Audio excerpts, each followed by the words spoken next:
Alright, so I have a case of 1.5 that I'm going to be opening. The funny thing is the release date still says it's February 28th, and if we open up the contents, we could see that there is just in the box a whole bunch of booster boxes, and we have a whole bunch of these dash packs. So, looks like I got just a butt ton of dash packs and memorial packs. So, dash, dash, dash, dash. Yeah, it's Dash Pack City. Memorial, dash. I wonder how many I got. Dash, dash, dash, dash, dash, dash, dash, dash, memorial. These are all dashes. Here's some more memorials. There we go. Okay, so 1, 2, 3, 4, 5, 6, 7, 8, 9, 10, 11, 12 memorials. So I probably have double the amount of dash packs. So, yeah. Let's just start by getting into it. I do apologize for the lack of music. I am going to be recording this for YouTube, so all my YouTube peeps don't get left out in the fun. And this is the first stream that I have as a Twitch affiliate. So I did manage to get to be a Twitch affiliate, so this is going to be really exciting. So it'll be really interesting. I'm curious to see like how the distribution on the box toppers go, if it's like straight up raw or if it's like random. So that's going to be something really fun to track. Same thing with the dash packs. Like, I'm really curious to see if the dash packs are random also. So that'll be fun to see. And then we have another promo pack. So let's start with box number 1. I have my trusty can aside. How about replying? I try to reply to all messages. So, like, the stupid thing is, like, webcams just don't like it when you try to, like, have multiple instances of them. So, like, I can't just do both. As much as I wanted to, plus, like, I just became a Twitch affiliate, so I now can no longer legally do both. There we go. That's a good angle. So, Gatomon. So, I'm also going to try to, like, sort these by colors as I'm going, because... or should I not even waste my time with that? So, Gatomon, Greymon. I don't know all of the option cards by heart. So, oh, almost forgot to take that out. Argamon. Clavis-Angemon. I'm going to have a deck profile on this one next. Clavis-Angemon is just such a sleeper card. First, Ken and Vmon. So these are the uncommons and commons.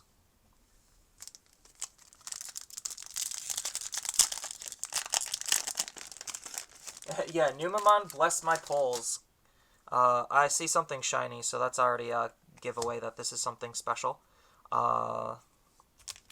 So should I just, like, go box by box and just do it like this? Or should I just go straight to the good stuff at the end? Because I'm not entirely sure what you guys want me to be doing. If you want to, like, have me fire speed it, or if you just want me to go kind of, like, slow and steady and kind of, like, Q&A this. Secret Rare, Alt Art, Imperial Dramon. Hold on. I have sleeves up here. That's not the correct sleeves. That's not the correct sleeves either. Where did my penny sleeves go? Ah, here they are. So, always be prepared with penny sleeves for expensive cards. Whoop. There we go. Nice and pretty. Yeah, I know. Second pack, and I already got a alt art. Oh, and that's a rare. And then uncommon, uncommon, uncommon. YouTube prefers box by box. Okay. I'll get better views. Okay, I could go box by box. And just take it nice and slow. I'm just here to like chill and open up all my product. Because this is definitely exciting. I have not bought a case of Digimon before. I was supposed to get a case of 1.0, but the place that I went through, which was Gamer Nerds, they could not fulfill it because there was not enough 1.0. And I think people are like drastically underestimating how much 1.5 there's going to be. Hey, Mega Gargamon. Oops. So, like, as we could already see, a lot of the 1.5 prices on a lot of the SRs are starting to, like, not really tank, but they're getting crushed by just the sheer quantity of them. And it also goes into, like, how easy it is to open up what you need.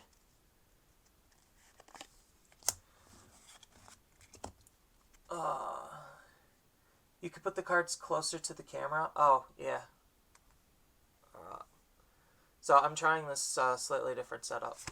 So we got Rapidmon, Angelomon, Mummymon, Armadillomon, Ankylamon, Greymon, Gatomon, Kakinmon. First rare is Testament, second rare is Edamon. And then 3 and 1.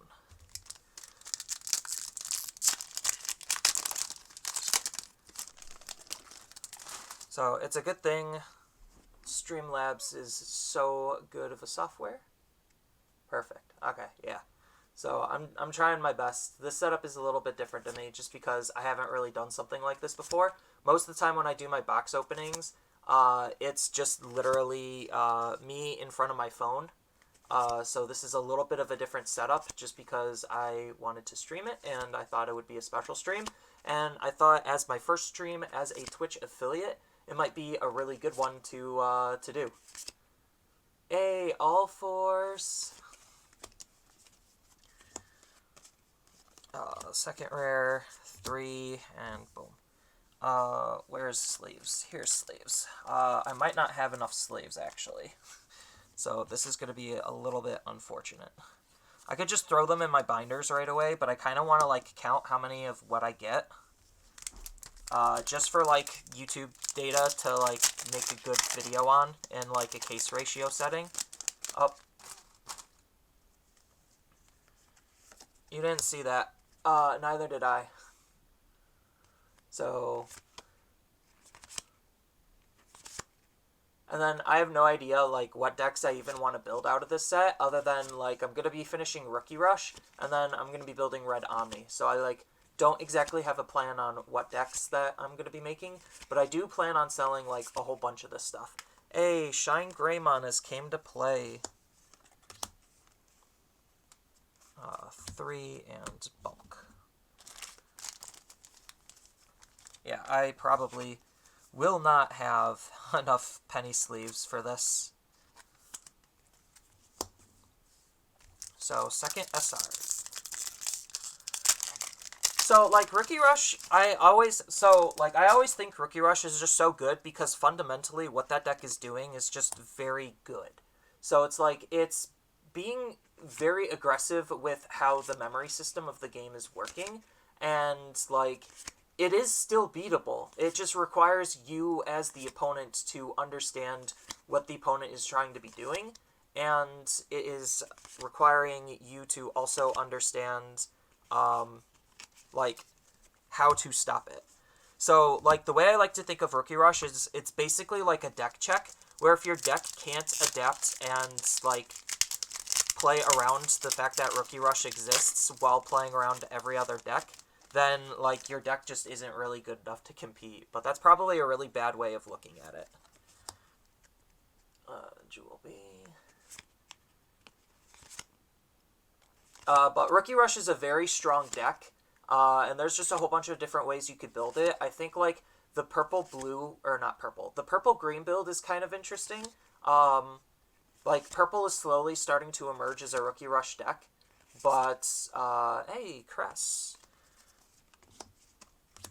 But blue-green is so far the dominant colors for it. I think, like, just between green as a whole, Like, it's basically just green for the powerhouse, and then whatever other color for your draw engine. And that's kind of just how, like, Rookie Rush likes to play. So that's what makes, like, Purple Rookie Rush pretty decent, just because they have, like, a metric ton of draw and filtering tools. So...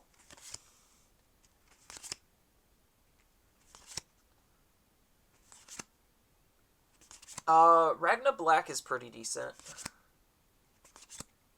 You could play Cress in it. Like, Cress is just a generically good card. Oh, I forgot to sleeve Cress. The fact that this card is like $4 is kind of like shocking to me.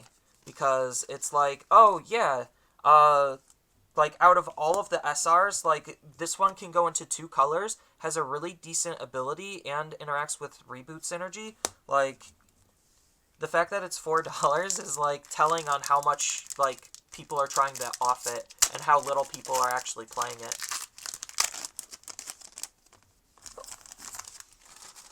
So I wish I could do music, but like I don't want to like get struck on YouTube for having a really long video with lots of different music, especially if none of it is like royalty free. So we're just chilling with no music today, unfortunately.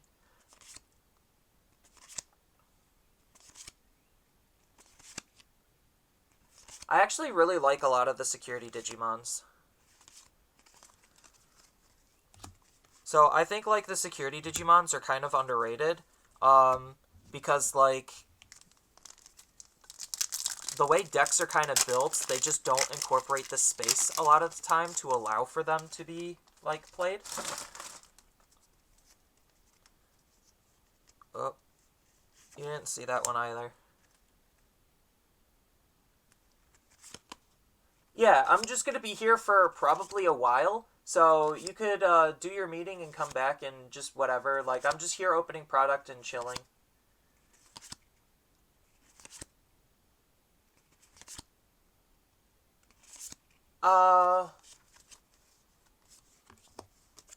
Like, I have one pulled up also, but I don't know if it's, like, actually royalty-free, and it says it's for Twitch and not for YouTube. So I'm just, like, kind of nervous. Like, I mean, I could just not monetize the video on YouTube, but I kind of want to try to monetize it. I could just, give me 1 second. I could just pull up, like, a lot of the royalty-free music on YouTube and just play that. So here we go.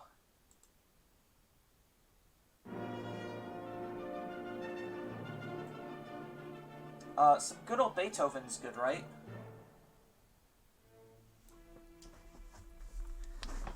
Beethoven's a classic. Everyone loves Beethoven. There was a Omnimon buyout and Upamon. So, like, I don't exactly know how to identify proper buyouts. So I can't necessarily say if they are a buyout. Usually buyouts are kind of obvious. But, like, if a lot of people are just actually just buying up the card, then it might not necessarily be, like, one person buying it out.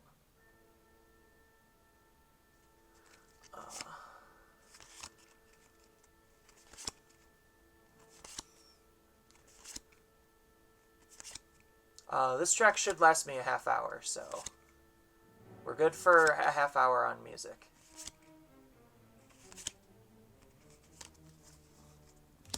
My friend wants to play a red Ragnalordmon deck, except he doesn't have the starter deck, so I have to, like, adapt what a red Ragnalordmon deck is going to look like without the red starter deck. And it's actually pretty interesting to, like, think about, like, what are the starter decks actually doing for the game and how needed they are.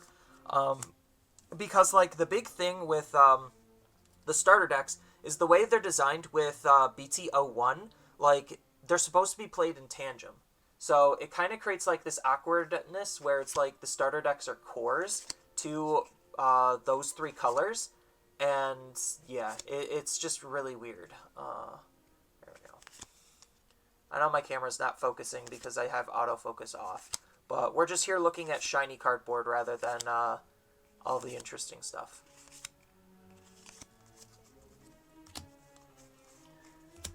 But I really do like how Digimon is, like, designing their sets, where it's just, like, you'll get, like, Megas in the uncommon slot, and half the time these are, like, actually playable cards. So it really makes, like, being able to play the game on a budget super nice. Oh, Shine Altar also got, like, a lot of attention on them. Okay. Well, I mean, my Altar, unfortunately, is already this, so that means I'm going to get another secret rare. So let's just hope it's an Omnimon, because I just need to pull all the Omnimons and then just put them all on the secondary market. Because I am going to try to sell a lot of my rares and super rares and secrets, just because I don't really need a whole lot of them, and I'm going to be opening up a whole lot of them. This is a card you need to off right away, because this is getting an alt art reprint in the premium pack. So, like, this card sitting at $5 right now is actually staggeringly surprising. But, like, once the alt art reprint comes out in the premium pack, this card's gonna crush. Like, this card will be, like, maybe $1. So, get off those while you can. And then I was kind of shocked to see the whole, like, TK buyout and the Kari buyout, where it's just, like, those cards immediately were, like, selling for $2, and then they just jumped to 10. I'm just like, okay, Shine's not that popular, is he? So I think, like, somebody was just like, let me just buy up all of these and try to sell them for, like, $10 because people want to play Shine.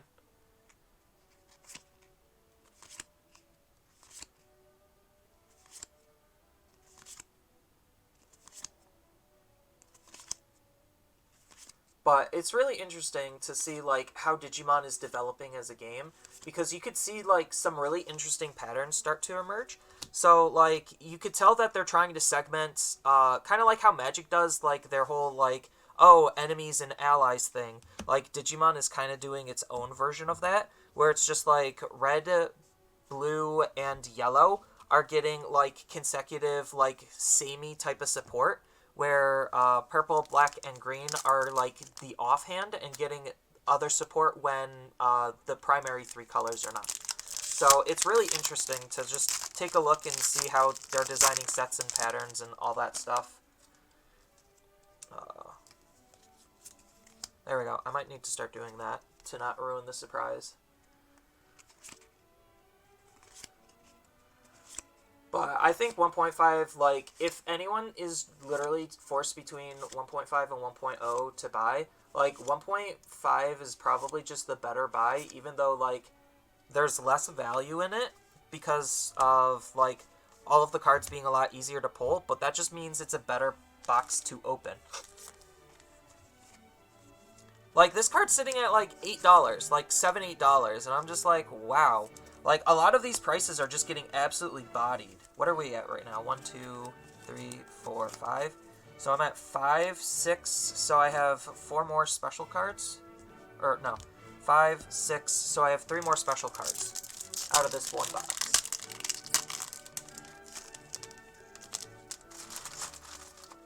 Quality stream, garbage collection.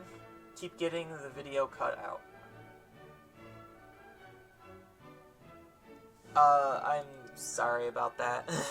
My internet's just kind of bad, so that's probably not helping things.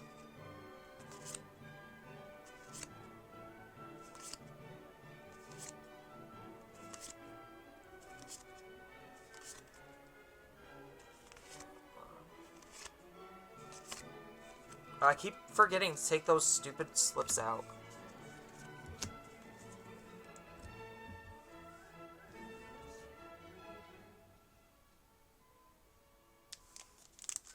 Yeah, so that's probably just how Streamlabs is trying to make my streams the best it can with how bad my internet is. Oh, there's something shiny here. It's really shiny. I think this is a Black War Greymon, guys.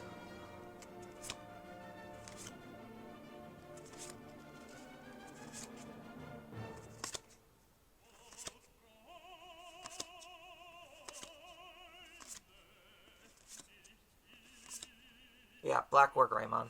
That's unfortunate. So, like, if I was paying, let's just say $150 for this box, like, I think I'd barely just get there. Because it's like, what, 40, 10, and then, like, the, outside of the shine, like, if this shine so far was something else, I think this would be, like, a really bad box.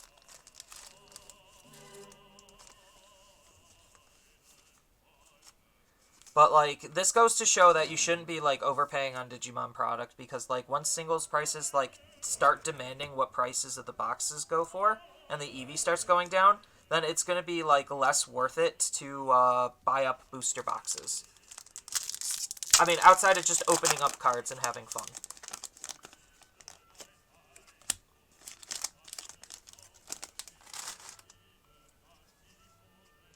So I have 1, 2, 3, 4, 5, 6, 7. So I have 2 more foil cards out of a couple of packs out of this box.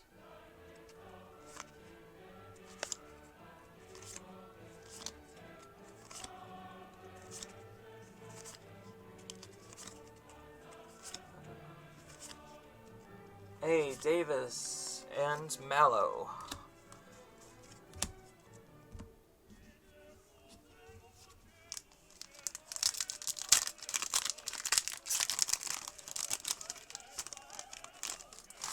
Oh god, my trash can is gonna be so full. I really like the Digitamas being in the uncommon slot. I don't know why in BTO1 they were rares. It made absolutely no sense. I also haven't tested to see if this set is draftable or not. That's going to be something interesting to think about. Like, the problem is, like... Hey, Imperial Digimon. The problem is, like, with drafting Digimon is the game is not designed for draft. Like, just because something is designed, or just because you can think about drafting it, doesn't mean you should. So it's just like, what does a draft in Digimon look like? I already laid out a video on how to do that, and I think, like, that kind of translates over here. And I know Bandai has, like, loosely put up their own rules, which is basically a 6-pack draft, which I think is okay. It's a little much on the packs per draft, because it makes drafting, like, what, $25-ish? So, like, that's just really expensive for a draft. I'm sorry. I don't think, like, drafting Digimon is exactly worth it.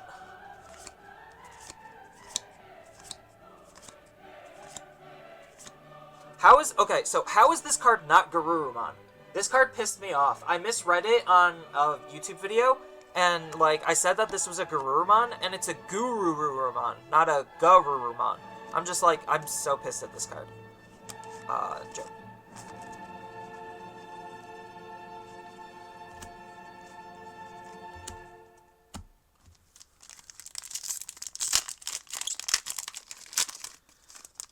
The fun part is going to be sorting through everything after I'm done opening it, but I won't subject people to that.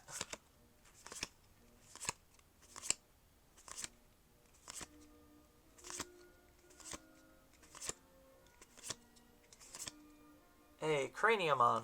See, so, like, Craniumon being $10, so, like, if I go over the value of this booster box, like, I understand, like, there's some value in the rares,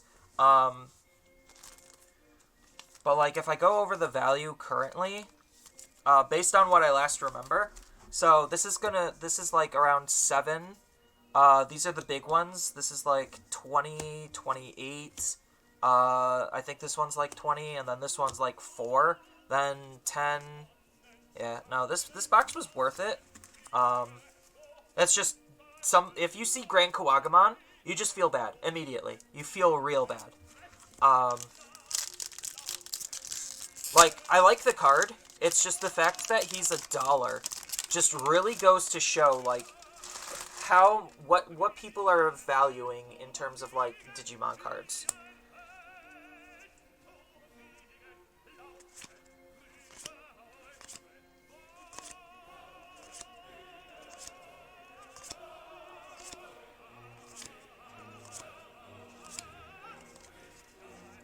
Alright, box 1 is done.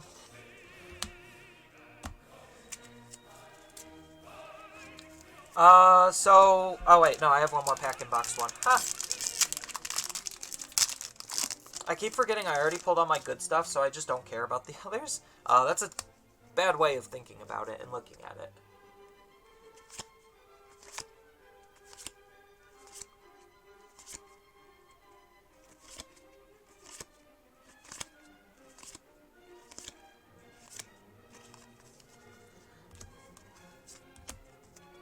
Alright, so box 1 is done. I'll open up, like I said, I'm going to be opening up dash packs and these later because I want to try to, like, track them. Just to see, like, some really interesting data points. Alright. I guess I should probably throw these in the box, too. I have so many. I'm going to have so many of those, it's going to be disgusting. So, I need to keep those. I'm going to try keeping these in, like, bundles.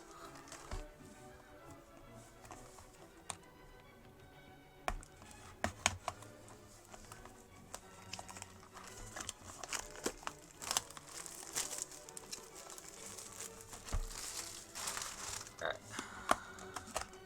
Box number 2. Hey, another Gururumon. And then we'll save that for later. I really hope my computer just doesn't die, because I am recording this also. And I don't have that much free memory. I only have like 60-something gigs, so I really hope this video does not take up 60 gigs.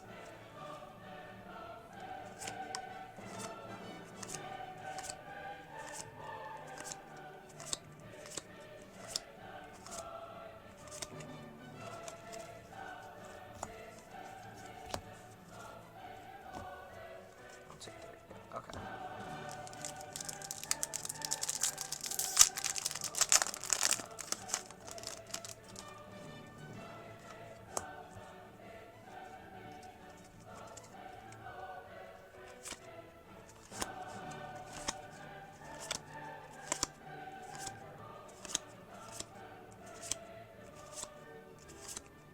Yeah, man. Crap. This is the one secret I don't want to see. Like, I need all of the Omnimons.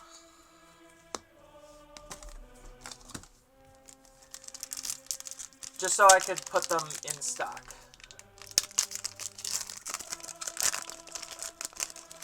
Help the Digimon community out with their Omnimon issue. Because if I, let's just say, start selling my Omnimons for, I don't know what they're currently going for. But, like, if I sell my Omnimon Alteresses for, let's just say, 90, then I'll sell mine, and then the others will have to think about what my card is doing versus theirs. So it'll force them to do one of two things. Either play the waiting game, which I think they'll just end up playing the waiting game because they won't care. Because they'll make their money. Like, if people are desperate enough, they'll make the money.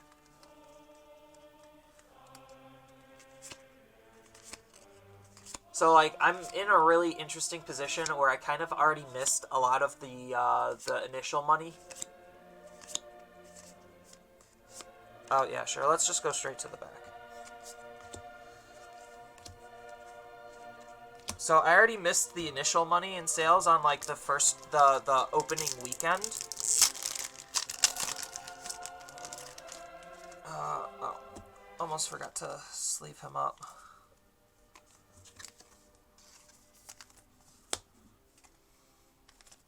Let's just have a sleeve at the ready. Pull that out.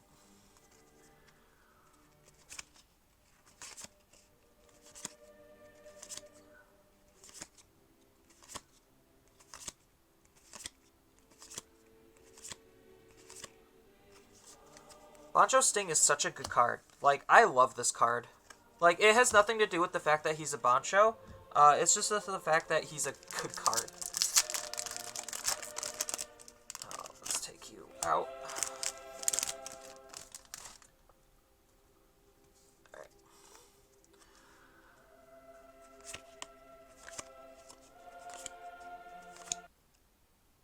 Uh-oh. Oh man, music cut out. I'll fix that in a second. I know my internet's bad, so it's probably just having a hard time. Give me 1 second.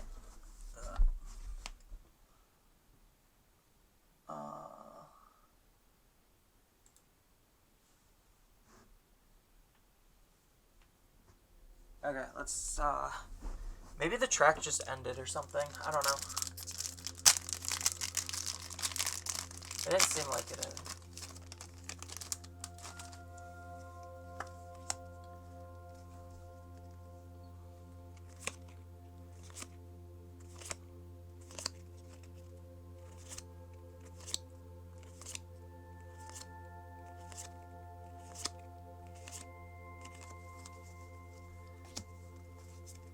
So I'm just going down the list on what YouTube is giving me right now in terms of music.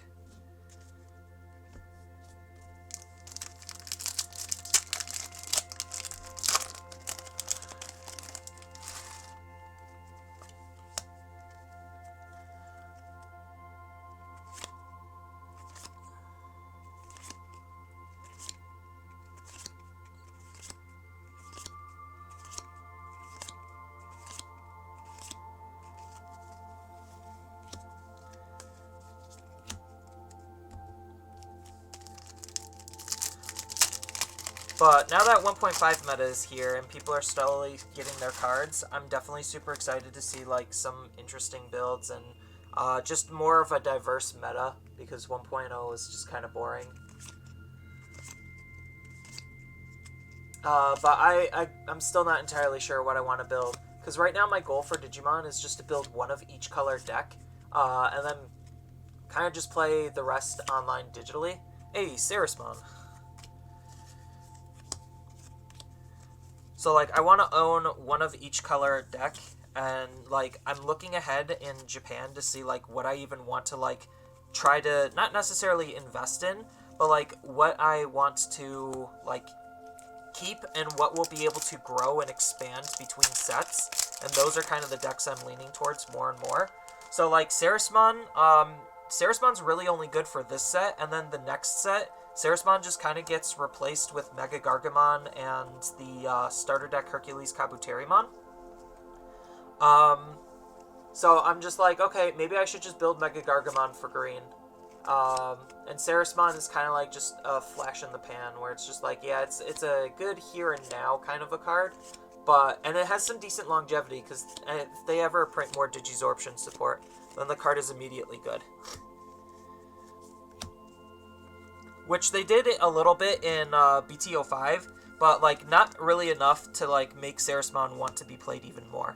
So, like, the big thing is having Digizorption on more than just the Mega level. Like, you need Digizorption kind of spread throughout, and, I don't know. Like, it's kind of a hard mechanic to balance. Yeah, so, like, my budget decks are literally meant to be, like, starting places for people to, like, pick up the game and start being able to play. So, like, a lot of the card choices that I'm using are, like, on purpose for, like, high synergy and, like, cheap, so they're, like, easy to pick up. See, like, this is already looking to be a really bad box, because, like, so far my pulls are just bad. But anyway... yeah, like, my budget decks are meant to be basically, starter deck replacements, where it's just like, oh, I don't know what deck I should make, I don't know what deck I should build. Well, here's a, video to reference on a really cheap, but really effective deck. Because the starter decks, while they're fun, they haven't really locked down a good ratio on starter decks, and you could slowly see they're trying to, because the next wave of starter decks are a lot, like, the card picks and ratios that they're going with are a lot better than the first time around. Because I think they just underestimated how to play their own game, which happens a lot, so it's not uncommon. But they just didn't exactly understand what their game was trying to do, and they're just accommodating to how players have adapted to what the game is allowing them to do. So, like, option cards as an example. Option cards are really bad. Like, there's not a whole lot of good option cards in the game, and utilizing option cards in a lot of decks is actually, like, really bad, because you'd rather just play Digimon to get more value out of them than an option card. So, a lot of my budget decks are just literally there to just try to make it the barrier of entry as easy for players as possible, because I keep hearing people, like, complaining that, oh, it's so hard to get into the game. You can't find sealed boosters anywhere. And I'm just like, yeah, you don't need sealed boosters to play the game. You just need a deck. And you could build a budget deck that's still very good and very effective. You just need to know how to do that, and here I am just kind of like showing people how to do that, or like what are some good budget decks. Even like starter deck upgrades are like really interesting because you have some really unique types of synergies and interactions, and like it's just fun. Like I just find deck building to be fun, and I like helping people.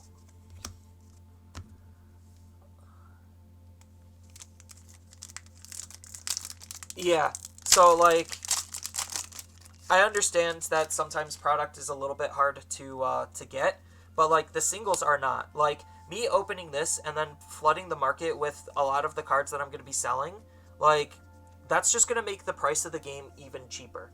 So like as more people open up product, the cheaper the game gets. And even with 1.0, we kind of saw like a lot of the prices start to like crush just because of like nobody really thinking about buying singles. So they needed to start like figuring out how to sell cards, and the best way to do that is making them cheaper.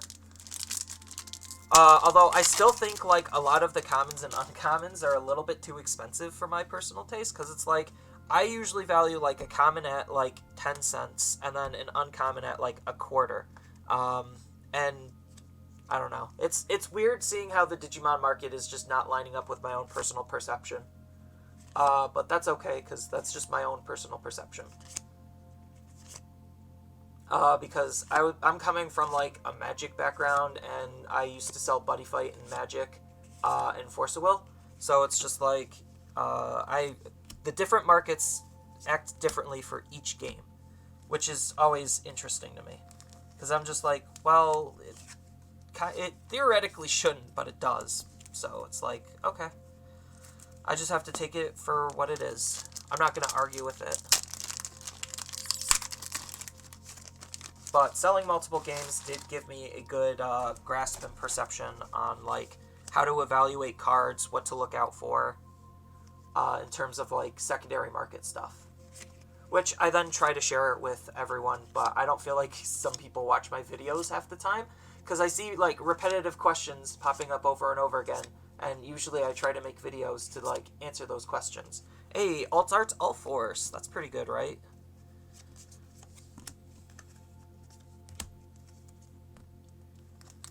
But I guess that kind of just shows like how the community is growing, because I can't expect everyone to watch my videos. 1, 2, 3, 4, 5, 6. So we got 3 more. Because how many we get in here? 1, 2, 3, 4, 5, 6, 7, 8, 9. Yeah, we got 9. So we got 3 more foil cards left.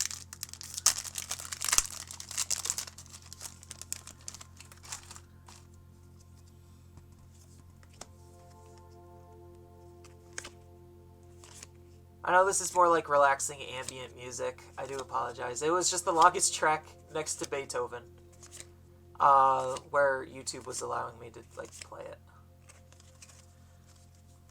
How much is like a fully built Ragnarlordmon deck without starter decks worth? Like, I didn't even evaluate that. My friend wants me to build him a red Ragnarlordmon deck because Zubamon is his favorite Digimon. And the fact that it came out so early, it kind of, like, intrigued him.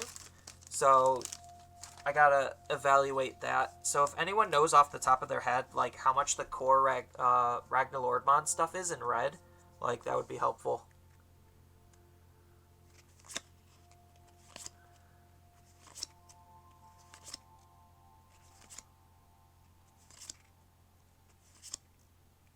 So, like, it's too expensive to buy boosters.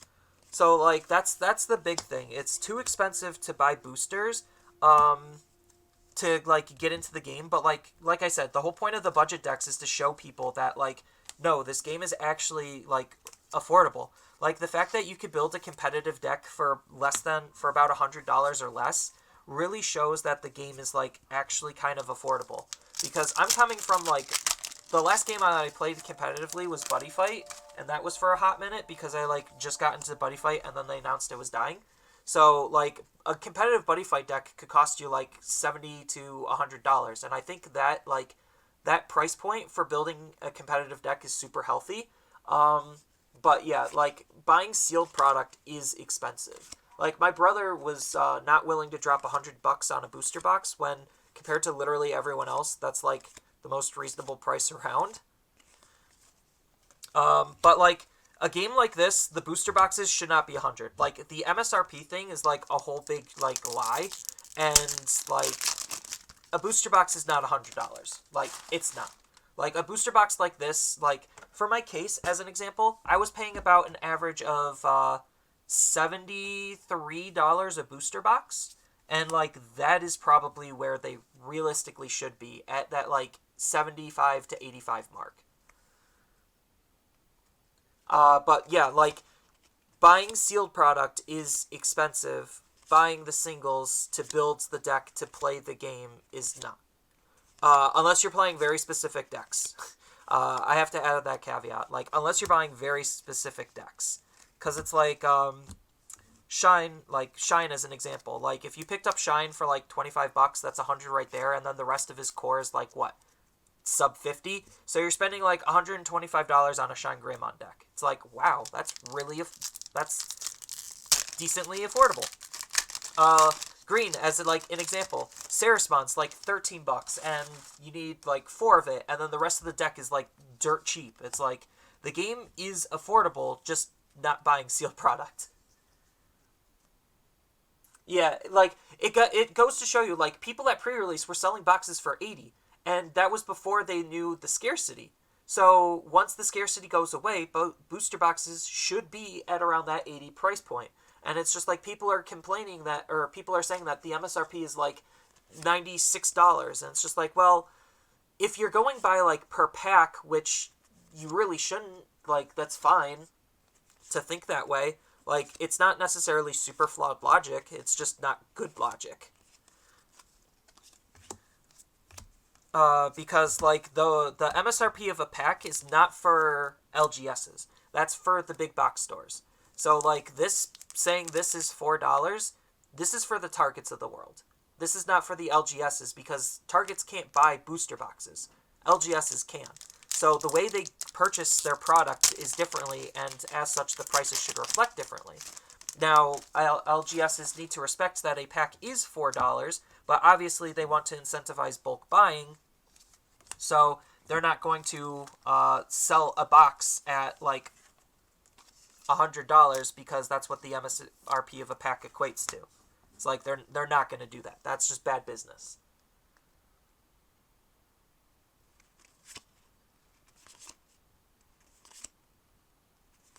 Yeah, exactly. Like, booster boxes, the value of a booster box is not the number of packs times the price of the pack. It is not. That is a lie. That is false. And, like, the fact that everyone is defending that as the price of a booster box is actually dangerous thinking, because you're actually telling stores that we are okay with this price because this is how we think. And I'm just like, no, that is actually bad, because if you want booster boxes in this game to forever cost $100, you'd stop saying that. Like, they are only saying that because they literally have nothing to grasp to, and what they're grasping is cheaper than what's currently going on. But, like, I've been in the trading card world for a while, as both a seller and, like, a participant, and I could wholeheartedly say that that is not how it works. Hey, Imperial Dramon, that's good.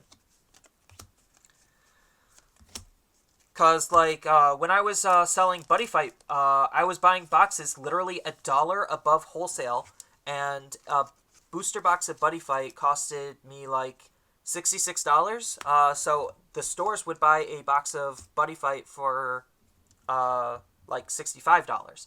And then they'd sell them for, ordinarily, $70. So it's just like, they don't necessarily make a whole lot of money on booster boxes.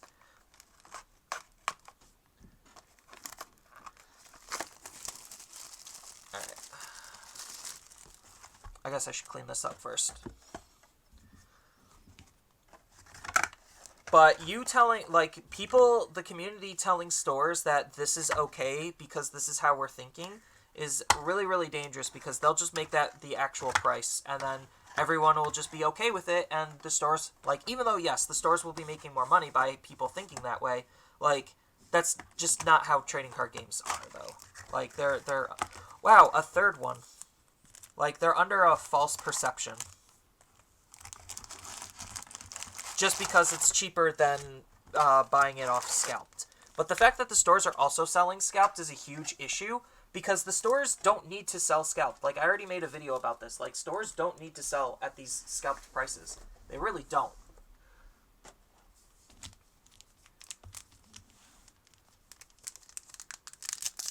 Yeah, 180 for the box is absolutely egregious. Like, okay, so like this booster box, this probably isn't even 180 right here, just because of this card.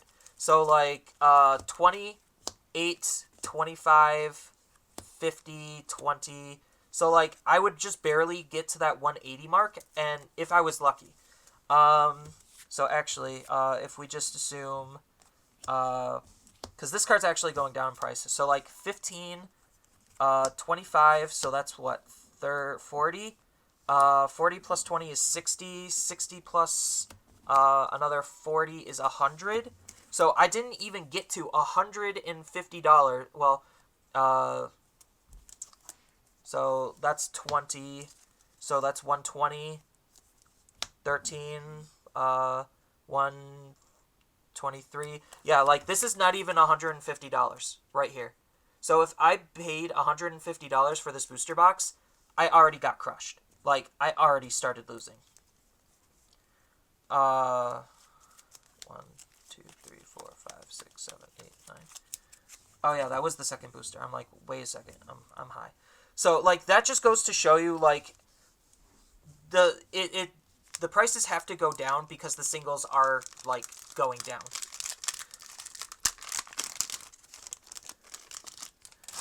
And, like, if these cards start falling even more, just because, like I said, I'm opening up a butt ton of products, so if I introduce a whole new set of stock into the market, then the market's going to have to react to my stock entering. And if people are like me, are just, like, opening up a case and then selling the singles, then, like, literally the prices of the booster box becomes less and less worth it.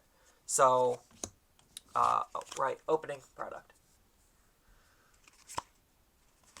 So, like, the fact that that last booster box that I opened wasn't even $150 shows that, like, boxes should not even be $150.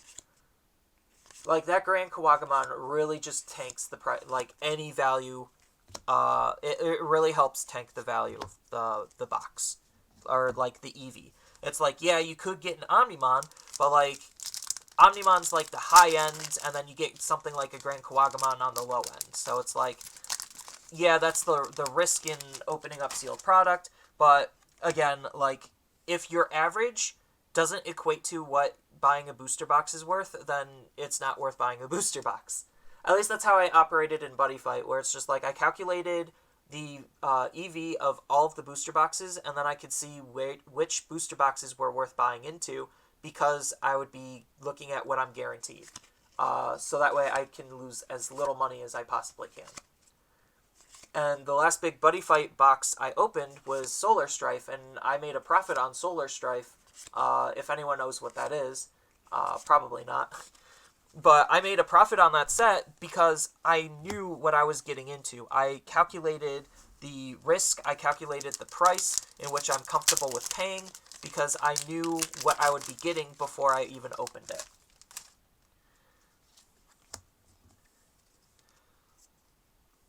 So Digimon works a little bit differently, and I can't exactly do the same type of thing. But, like, it still goes into, like, risk mitigation. And, like, if you're paying $150 for a booster box of this, like, you're actually in a high-risk situation for that price. See, like, this box I already opened up a Grand Kawagamon, so I'm already off on a really bad start. And, like, if an Omnimon doesn't show, then I'd be lucky to get, if an Omnimon doesn't show up, I'd be lucky to get 180.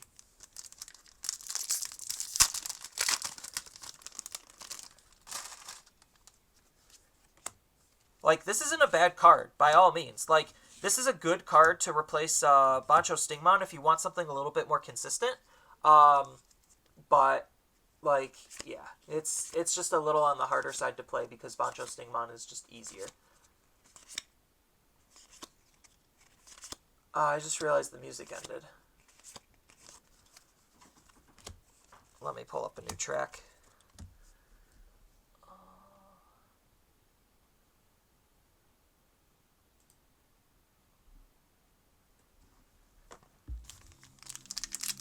But I guess I should start trying to fly through these boxes.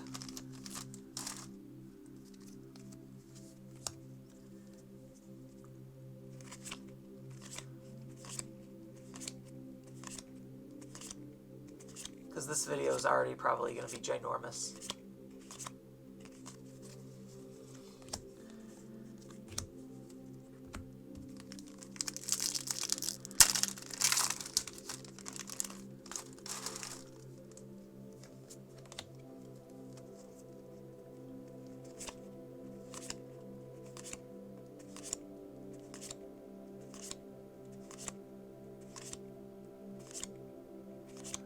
I'm not entirely sure if they're helping drive the prices down because the quantities in which they're selling it is a lot less, and like you still have a 1 in 4th chance of opening up an SR or a secret. So like it's not like it's horrible to buy just loose boosters like that. But like it's just trying to make the product easier and more accessible to players, which is like the whole point on selling to them to begin with, like as a business. So I don't exactly know if it is helping or not. I like to think it is, but people have to understand that like Target and GameStop is not your local game store. Like they are a store that sells games, but they're not a place you generally go to play the game. So you still need to support your like usual place of play.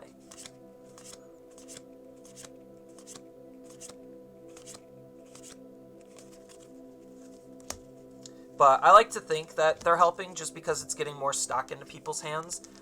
Even though theoretically it's taking away from LGSs, theoretically, I don't exactly know like the logistics behind it on how they get their booster packs and how they're packaged and all that. Because like if it's just loose boosters that just came off of the thing, that's one thing. But if they're actually opening up a booster box and individually packaging them, then that's a completely different story.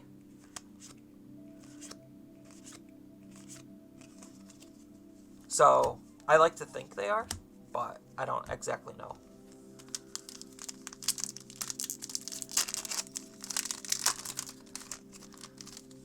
Part of, like, the low stock in, oh, I guess this is a bad method.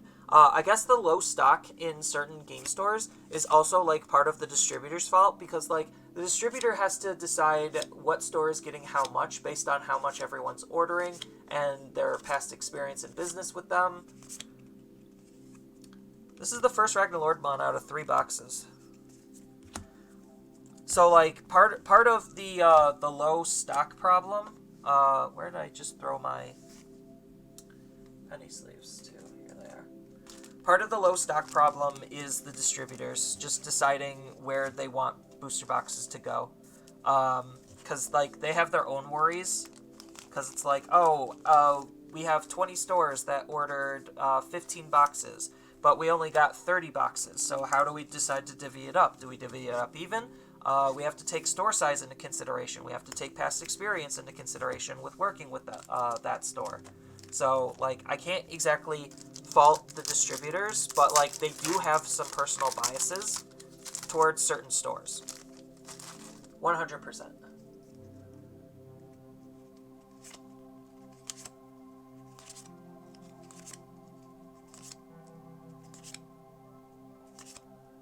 I actually think stores that are not carrying Digimon are kind of, like, if they're not carrying Digimon when they were carrying Dragon Ball, like, they're actually just kind of stupid. So, like, if they were not carrying Dragon Ball, then that's completely understandable, because then you're, like, not already within the Bandai bubble.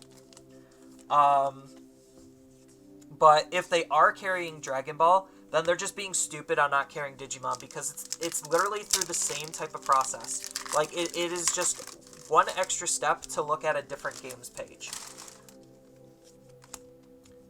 And, like, because the game has been selling so well so far, like, I do understand, like, just dealing with Bandai as a whole can be a pain for certain stores, because they do some very, like, aggressive strategies, in terms of, like, their business and how they treat stores. But, like, if you're already in the Bandai bubble, there's no reason you should not pick this game up. Absolutely zero.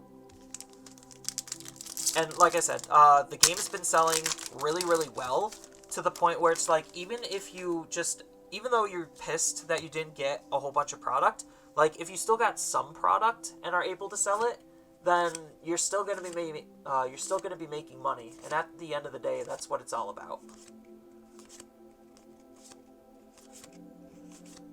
Because, like, my LGS was already carrying Dragon Ball. So I asked them, how hard would it be for you to carry Digimon? Because I know Dragon Ball is, like, kind of US made. It's not made and designed in Japan, where Digimon is. And they're just like, oh, it should be basically the exact same thing. I just go to Cardass and just ask them, and it is. It is. So it's like, oh, yeah, there's just no reason not to.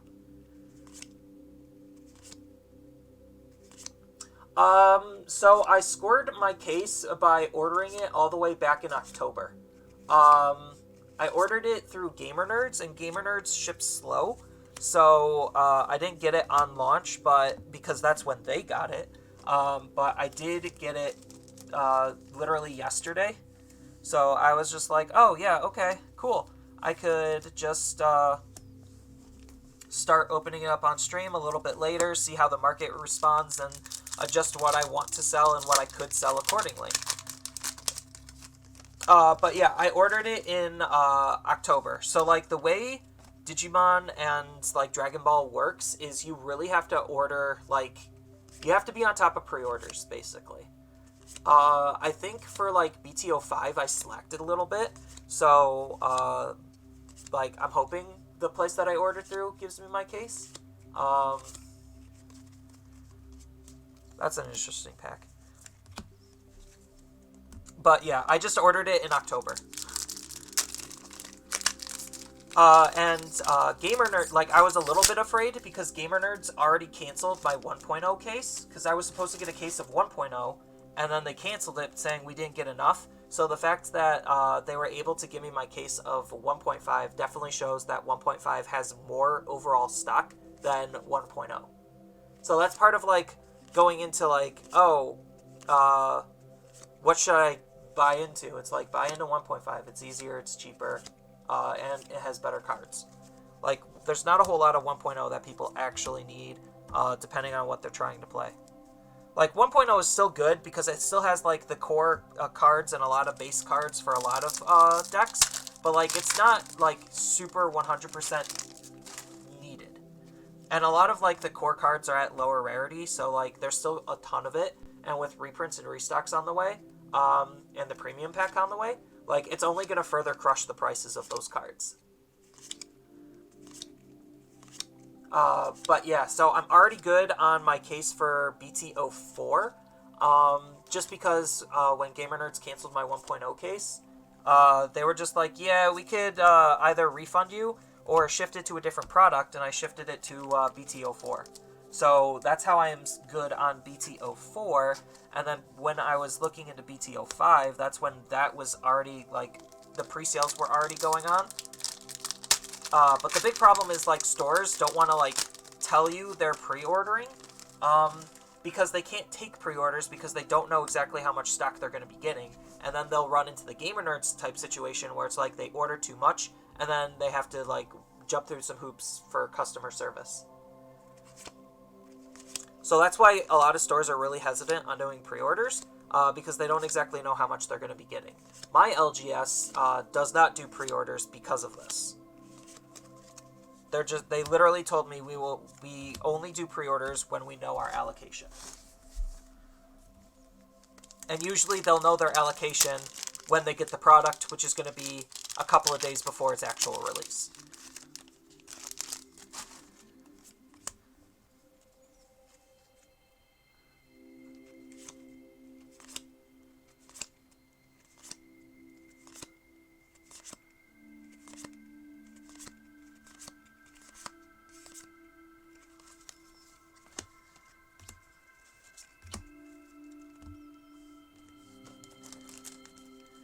Oh man, I'm running out of penny sleeves. I don't think I'll have enough penny sleeves because I was already working with like a half a pack of penny sleeves. So I will not have enough penny sleeves for the full case. So I might have to like shift my resources a little bit.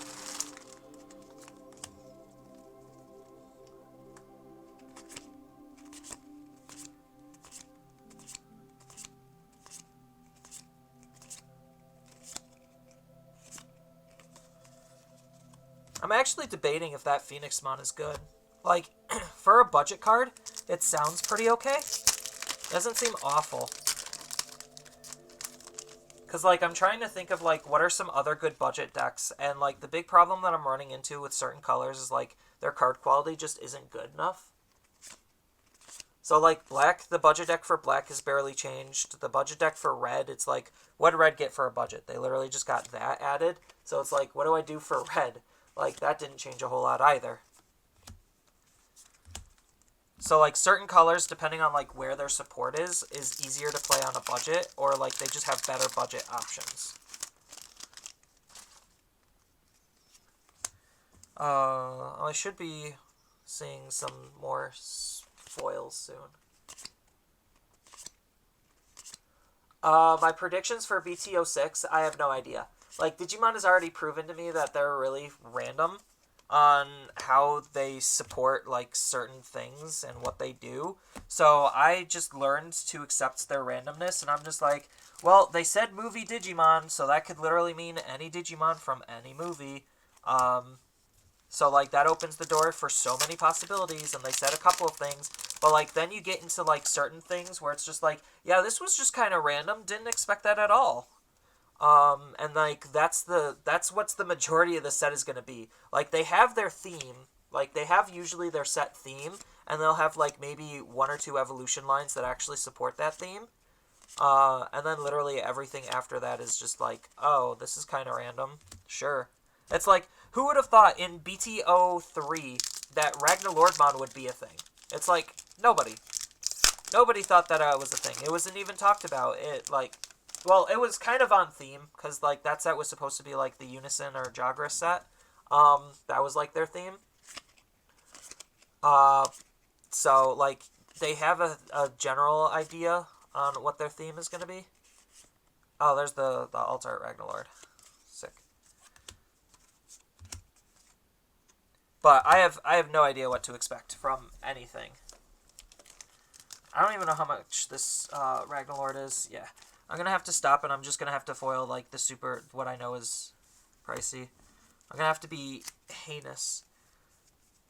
So was this a pretty decent box? I got 2 Ragnarlordmons. The Grand Kawagamon sucks. This is starting to decrease. So, like, my value cards is here. Like, everything else is just kind of, like, sub 15. So I got 4 cards that were actually of value. Oh, it wasn't too bad.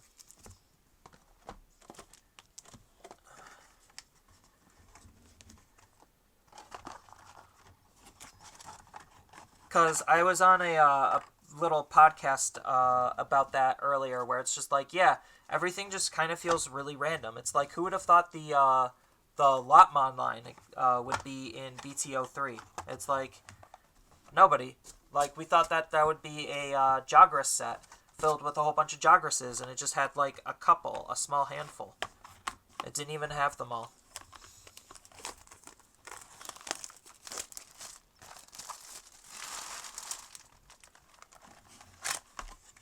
Okay, cool. We got a different one. So we got 3 of this guy and 1 of this guy so far. Remove this box topper.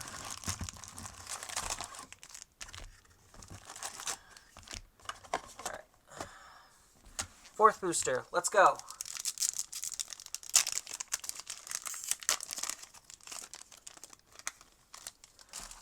I'm still okay with seeing vanillas because they're still experimenting with stat lines and card values. So I'm okay with still seeing vanillas, and the fact that the vanillas, for the most part, are still very playable cards is, like, a really good thing. Like, everything having an ability just means everything is going to be busted. Well, it's not really going to mean everything's going to be busted, but it just kind of, like, decreases the value of what the vanilla cards are.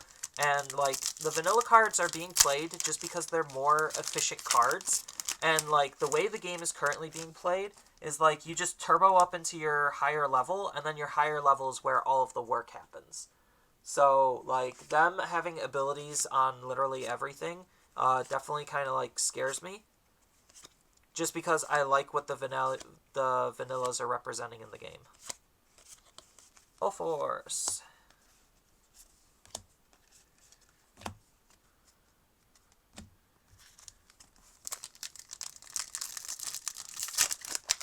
Hour in and just hitting the 4th booster box. I might have to try to pick up the pace so this video isn't, like, gonna kill my computer.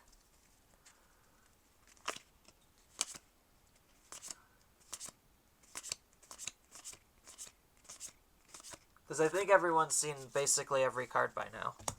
Or, like, I've shown every single card by now. So I should probably just be able to pick up the pace.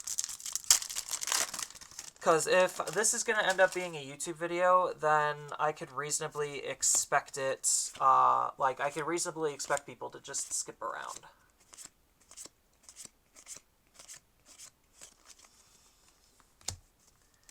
Because people just maybe try to count certain things. I don't know.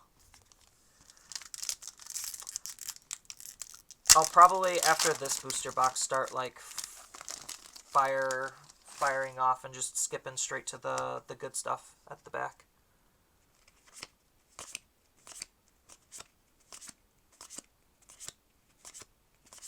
The music track ended, and then my rare was Ofani. So, Crus and Ofani.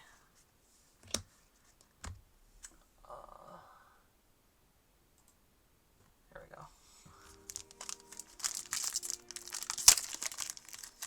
Yeah, now the tracks are starting to get shorter.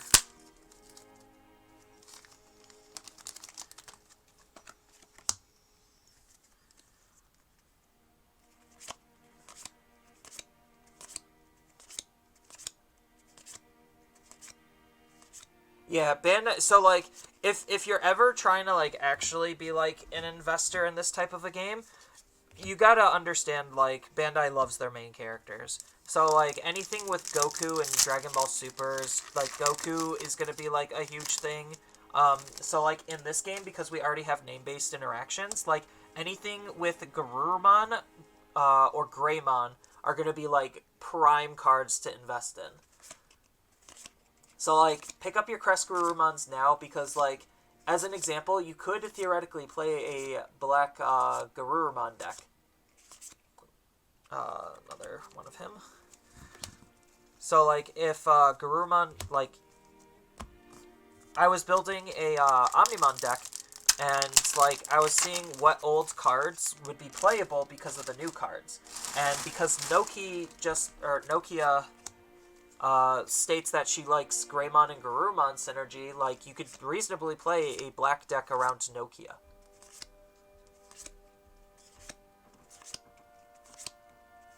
So, like, certain cards are better to think about picking up than others, for sure.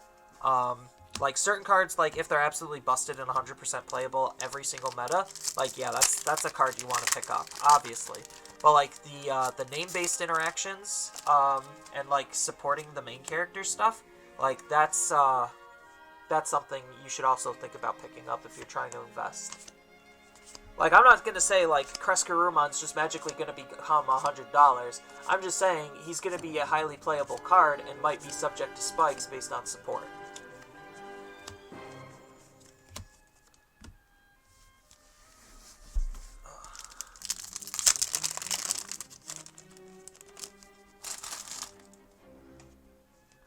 Yeah, so, like, the fact that we don't have any Angemon-based synergy is kind of interesting. Like, they're starting to play with, like, typing synergies, where it's just like, oh, yeah, this is a D-Brigade type Digimon. It interacts with D-Brigades. This is Legend Arms. It interacts with Legend Arms. Like, I want them to start playing around with that a little bit more, and I want them to start fleshing out the mechanics they currently have instead of consistently adding new and new mechanics. Because, like, if we have a set where it's literally just utilizing all of the mechanics that we currently have, like, and fleshing those out even more, I think that would be really good and really healthy for the game, just because they don't need to create new busted stuff. Like, they just expand on what they already have. And also saves, like, design and development space. So, I have seen a Shine Greymon so far in all 4 of my boxes.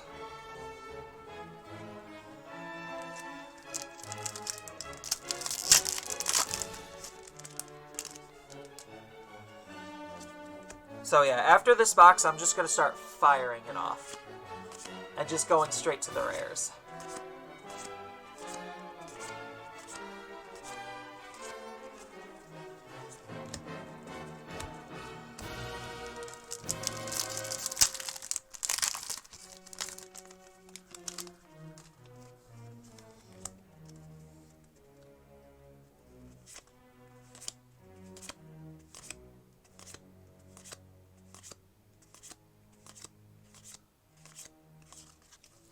Lady Devimon's such a good card.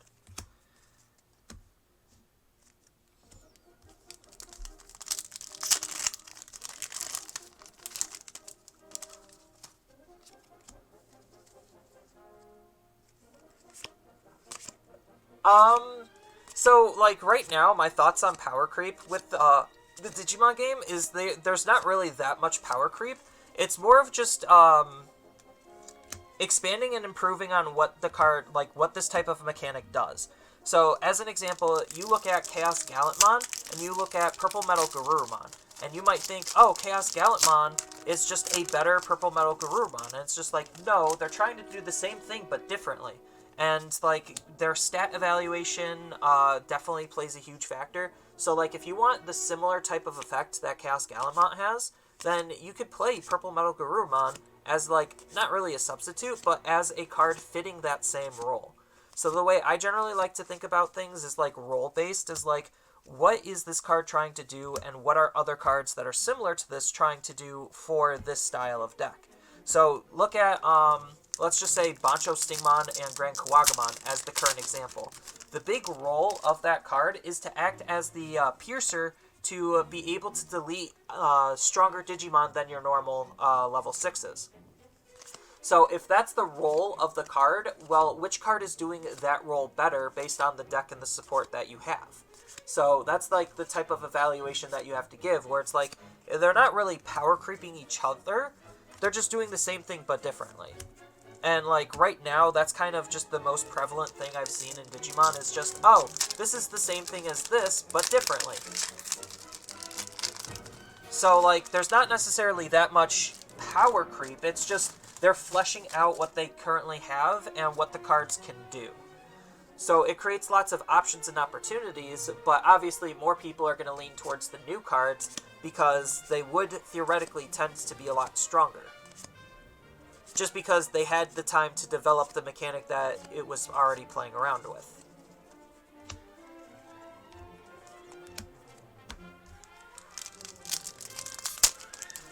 So, like, BTO5 is the first set where I actually thought certain cards and certain power levels might be a little on the pushed side. But all the way up to BTO4, I just thought, like, oh, this is just this doing this, but differently. This is just doing this, but differently. Like, you look at Omnimon and you look at Alter S, and you can kind of see, like, obviously they're trying to do almost the exact same thing, but differently. And that's kind of, like, just the whole point. Is, like, you could play Omnimon or you could play Alter S because they're fulfilling the same type of role. Or you could play both and just have access to more of a very similar card. Which is what makes Red Omnimon so strong, is the fact that he does have both, so he could pick and choose what he wants to play when he wants to play, while having access to both at the same time.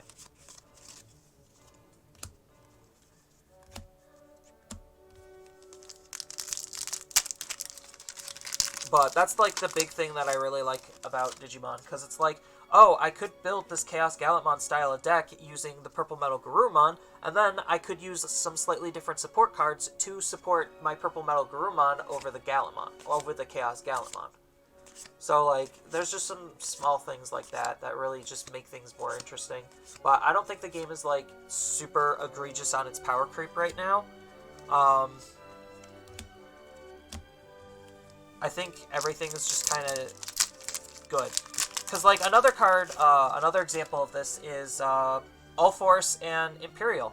Like, they're fulfilling the same exact role of, oh, I'm just going to swing multiple times consistently, except All Force is a little bit more powerful, but he has restrictions to his power, where Imperial Digimon is doing the same thing, but just easier. So people are leaning towards the easier route versus the one that actually takes a lot more effort. But the one that takes more effort has a higher overall output. So you get to pick and choose how you want to evaluate that.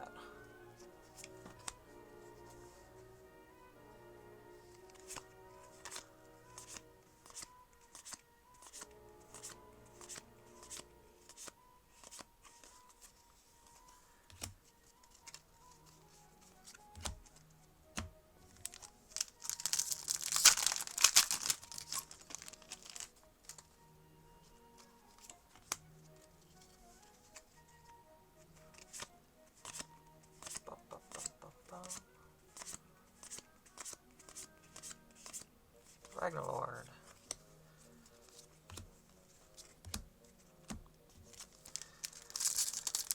So the vast majority of these cards are probably going to end up going up for sale.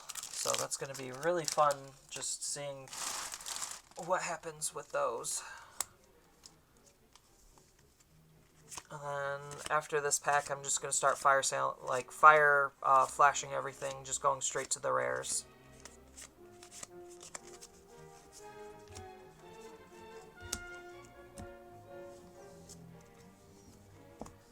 Alright. So this box is done.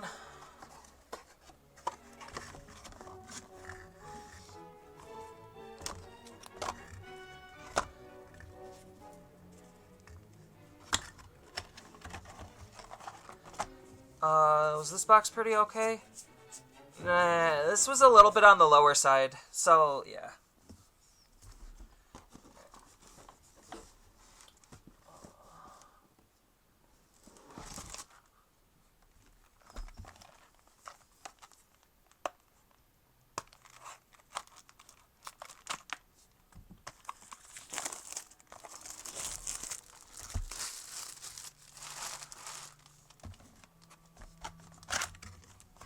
Oh god, alright, so 12 boxes, so I should theoretically stop seeing these. Actually, no, because there's 5 of them, so these are random.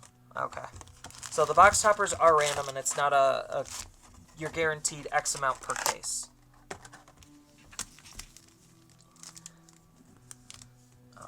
Here, there we go. Let me just divide them like that. So far, I've opened 4 boxes and no Omnimons or Omnimon alt arts. So this is not looking good, ladies and gentlemen. Right. Skipped right to the rares. So Ken and Vmon.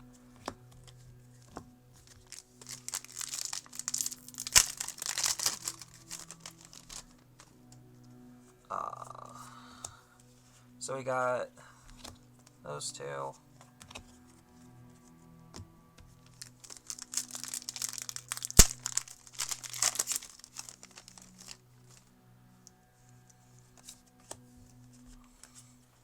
Lotmon and Rise, those 3.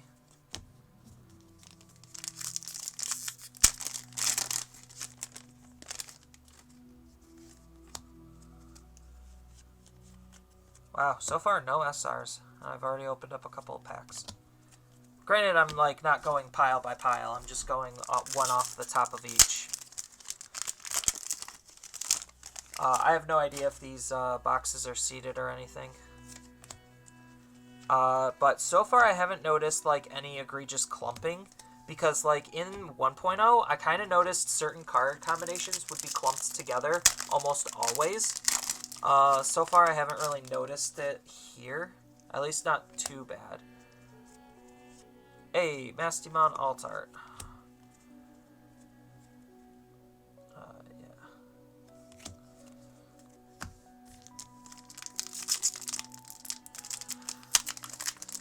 So it's good that they got their clumping issue kind of resolved. I don't know if they actually knew that there was a clumping issue in 1.0. and because I couldn't open up a case, I couldn't show that there was. Because you'd see, like, certain rare combinations just pop up so often. I think, like, in 1.0, one of the biggest ones was, like, Patamon and Kari, or Patamon and TK, something like that. You saw Patamon, you're going to see a TK or Kari. Another one was Upamon and Chimeramon. Like, that one I saw so often.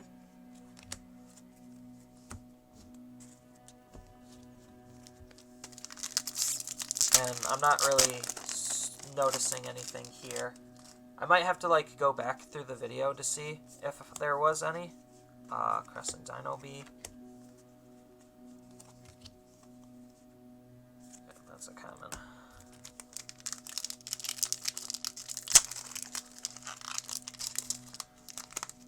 I know, as much fun as it is to fan out through all of the cards, like, I think we've seen one of every card at this point, so...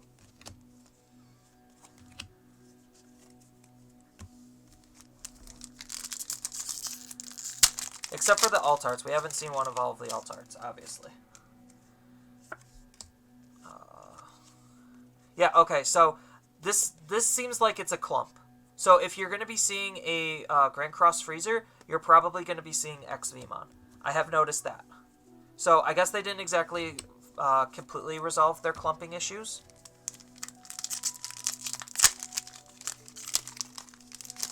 So we could probably, like, track to see what's clumping.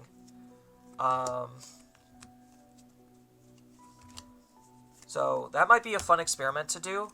So XVmon and Grand Cross Freezer is a clump.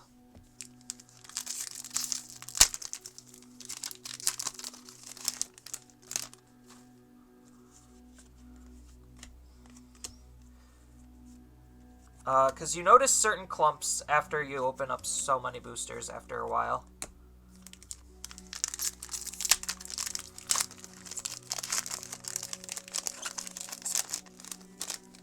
Some of them are a little bit more obvious than others, which makes things a little bit interesting. Yeah, so the last time I saw, like, a Durandamon, it was paired up with a, it was paired up with the other one. Ludramon. So maybe that is a clump, but maybe not the other way around. So it might depend on, like, where the cards are in the ordering. So, like, if you see a Ludramon in the very back, maybe he's going to be paired up with a Durandamon, where if you see a Durandamon in the back, he might not be paired up with a Ludramon.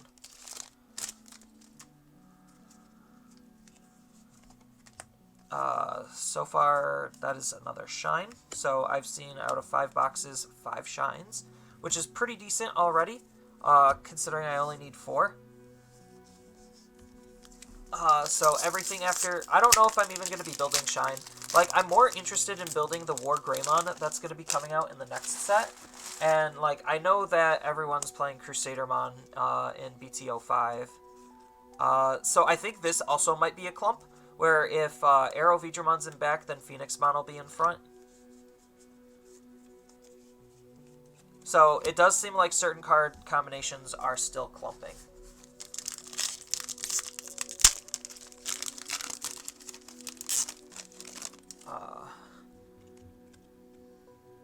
I'm not going to track that one. We're just going to experiment with XVmon and Grand Cross Freezer. Davis and Mallow seems like it's a clump too. I've seen that combination a lot.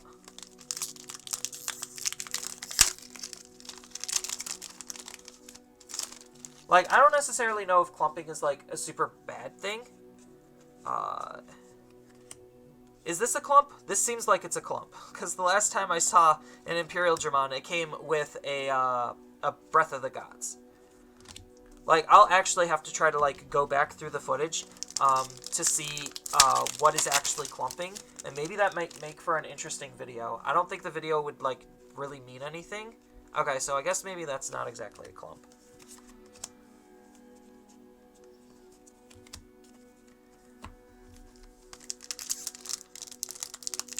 So maybe it's like, maybe this type of clump happens once per box and not every single pack.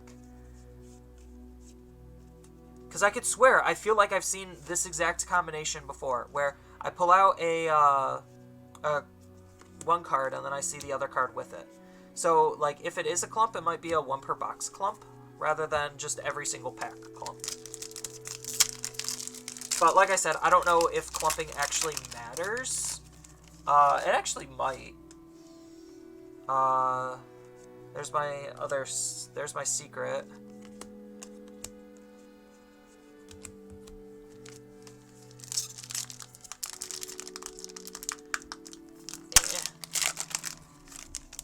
Oh, I damaged that.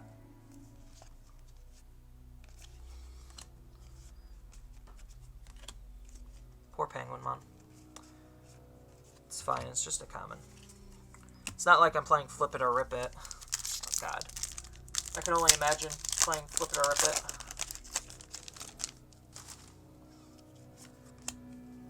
For whatever reason, some stores really like that game. And then they always end up hitting the, like, really expensive cards, so they should just stop playing that game. Okay, so let's count, or let's see from this point forward if Grand Cross Freezer and XVmon will generally appear like this. And if it happens once per box, then cards are clumped once per box. If it happens every single time we see this combination, then it's every single pack they're clumped. So I guess that'll be a fun little game that we could play, is clumping. Tracking the clumping.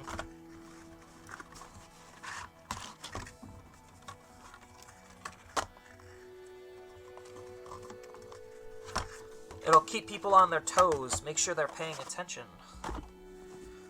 In terms of, like, the overall value of this box, this is actually probably one of the lower, no, this wasn't that bad because we didn't see Grand Kawagamon, so it could have been worse. Like, you see Grand Kawagamon and you already know your pack or your booster box is pretty bad. What are we at now? Hour and a half in. And on box number 6, so hopefully the rest of these should go by a little bit faster. And I am just open to, like, answering people's questions if people want to ask me just stuff. Gatomon! Black Gatomon.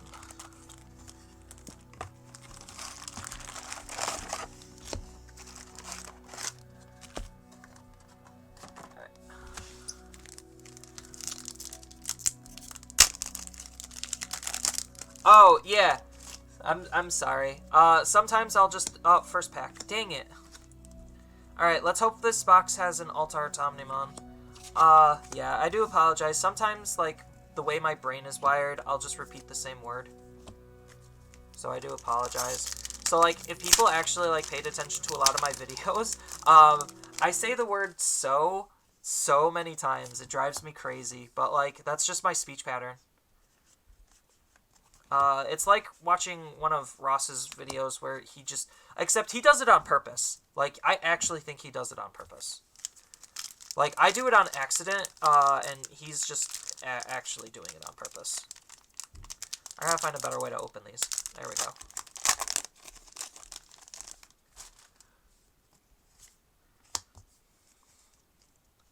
Alright, Joe XVmon. So that's not the combination we're looking for.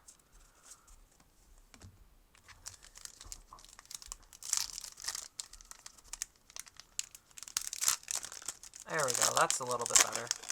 Now I won't damage the cards. Mastimon, Manamon. Time to find a new track. Where was I?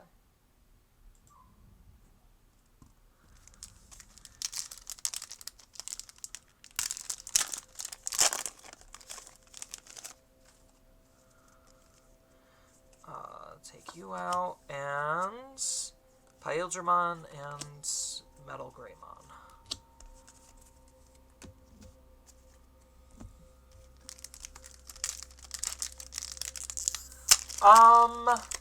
I probably could deck build on stream, to be honest. I haven't thought that far ahead. I'm terrible at planning sometimes. I'm like, wait, I know I'm going to be opening my box, but I don't know if I'm going to be deck building. I guess it's all time dependent. And if I do deck build, it's probably going to be after I eat lunch, because I haven't eaten lunch yet. Alright, so what's the rare? Davis, okay. Yeah, I don't think the SRs are stuck together with certain card combinations.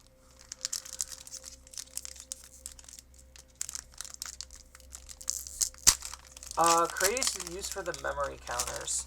I've just been, for the most part, using them as dividers. And then sometimes I will, like, I'll tape one together. So, like, I'll just end up taping, like, the pair together and just kind of, like, carry that around where it's just nice and taped to the center. You could laminate them. I think laminating them might be pretty cool. So that way you could just, like, cut it out and have, like, a nice memory counter that's stuck together. And then you could, like, dry erase marker, although that's probably going too far.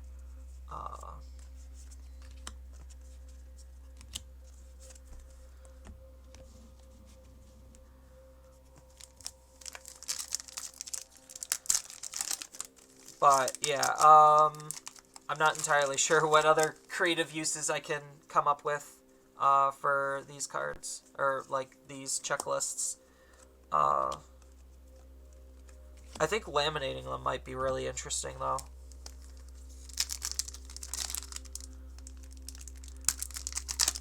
And it shouldn't be, like, that expensive to laminate them, either.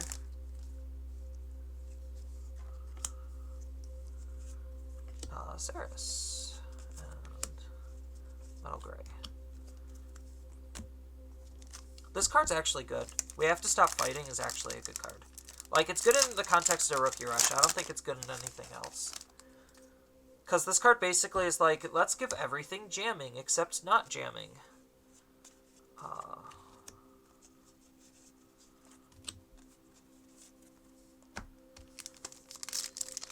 Because your stuff doesn't die.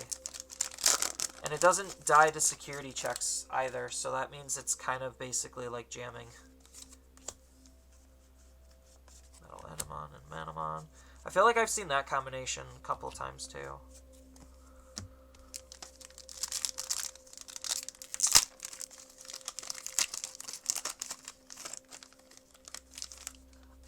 Probably.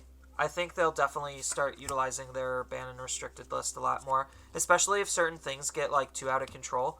Like, right now, the only problem with, like, a lot of the Japanese data is it's literally the same couple of shops right now posting the results from the same players. So right now, the Japanese data is pretty skewed hard. But I wholeheartedly think that they should think about utilizing their ban and restricted list a lot more.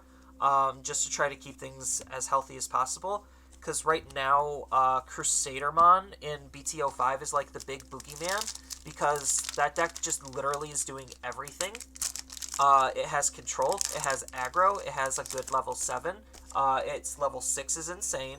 Like, there's nothing that deck is not doing. But, like, it's also really hard for a company to just be like, okay, the new card we just made is, like, the problem, ban it. When, like, half the time that is the case. Companies just don't want to admit, like, oh, the new card is wrong, so they'll just hit something else around the issue, just to see if it is the issue or not.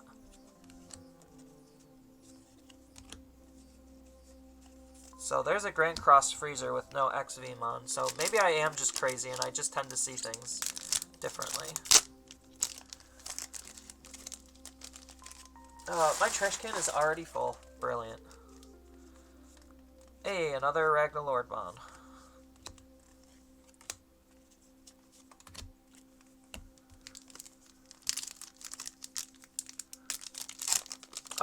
But yeah, it's like, sometimes, depending on, like, how the card is working or the deck is functioning, it is actually kind of hard to ban something. Because, like, what do you ban that won't kill the deck, but won't make the deck so egregiously overpowered? And it's like, I initially thought banning the Angelwomon from BTO3 would be a good card to ban, but literally the Crusadermon decks as a BTO5, they don't even use that card. So it's like, I guess that ban wouldn't really mean anything, and it's just unnecessarily hurting every other yellow deck.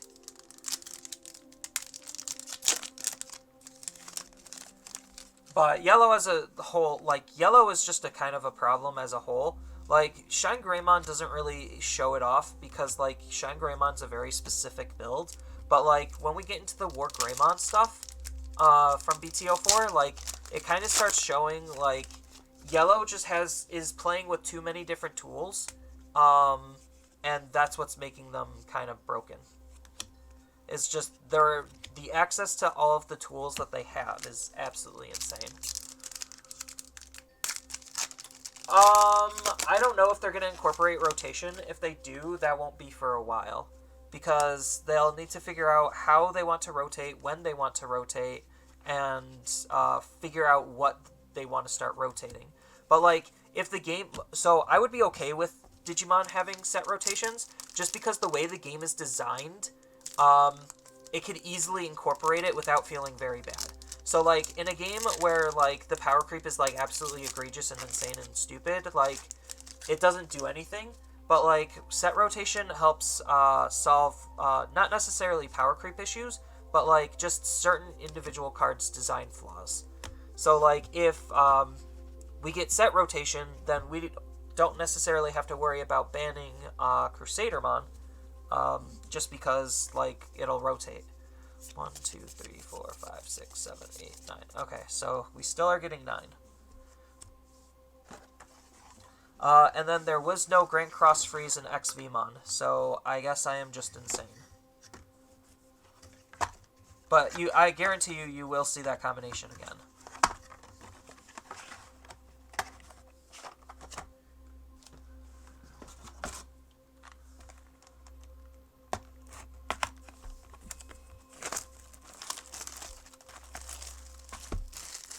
I wish I had another trash can. I didn't prepare. Alright, what's our box topper? Greymon!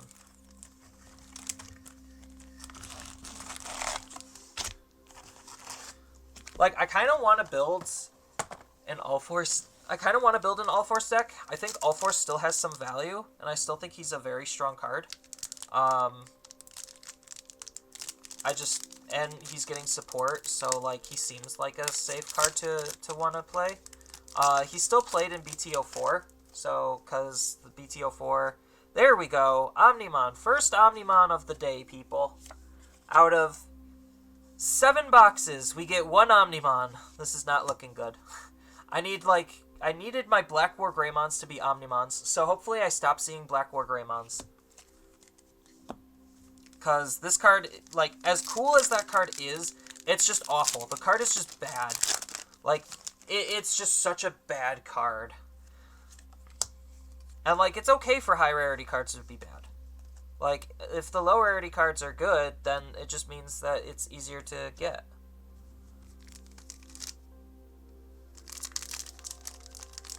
Yeah, first, I guess, the Omnimons I will sleeve. Yeah, I don't have a whole lot of penny sleeves left, unfortunately. Because most of these, I've been selling a lot of cards, so, like, a lot of the penny sleeves has just been going towards that. Blitz. Sting. Uncommon bunch. But yeah, 7 boxes and 1 Alter S. Just interesting. Lady Devi and Angelwomon. That's a nice pairing in a pack.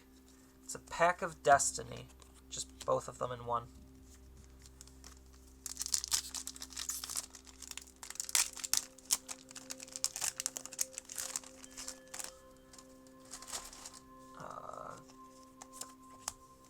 Wha-bam! Nope, nothing.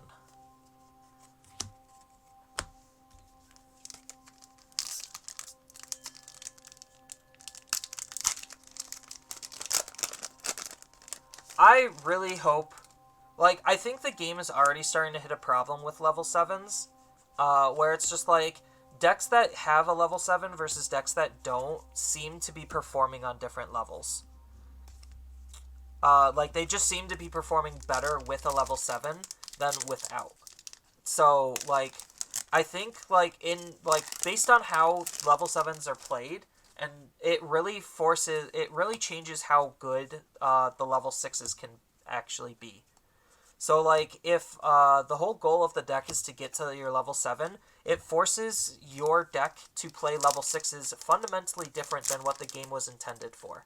Because the level 6s were usually supposed to be the stopping point. But if every deck is going to be using level 7, then it starts limiting what level 6s can do to incorporate how to get to that level 7 better. So that's why, like, in Red, like, Red Omni started playing Blitz more, even though he has an evo cost of 4, they don't care about that because he has a control element to the card when you Digivolve up into him. So just that control element is what they're looking for, so that way they can buy enough time to get to their level 7s. And then, literally, because of that, it just makes every other level 6 borderline unplayable because it's not doing the same type of role that Blitz is doing. Which is why in BT04, when Victory comes out, Blitz gets replaced with Victory because Victory is doing the same role as Blitz. It's just doing it better because of the removal effect on Victory. But that doesn't mean Blitz is a bad card now. It just means they have another card fulfilling that same role. So that kind of goes into the whole power creep versus role fulfillment. Metal Lady Omnimon? I don't think that's a real thing. In my my vast knowledge of everything Digimon, we only have a couple more Omnimons left. So we have Alter B, and we have Merciful. And then I think I'm missing one more. Because there's Omnimon, Alter S, Alter B, Zwart, Zwart D, and Merciful. Yeah, so we're just missing Alter B and Merciful. So there's 2 more Omnimons left. Merciful, okay, so it actually wouldn't surprise me if we see Merciful in the next set. Because Merciful is a movie Digimon. Like, it would be cool to see Alphamon and Merciful. Like, I just want them to get the Omnimon crap out of the way, so that way they can start focusing on other Digimon. But as we saw with another OG, like a normal Omnimon, like, they're okay with just printing more Omnimons, just with different effects.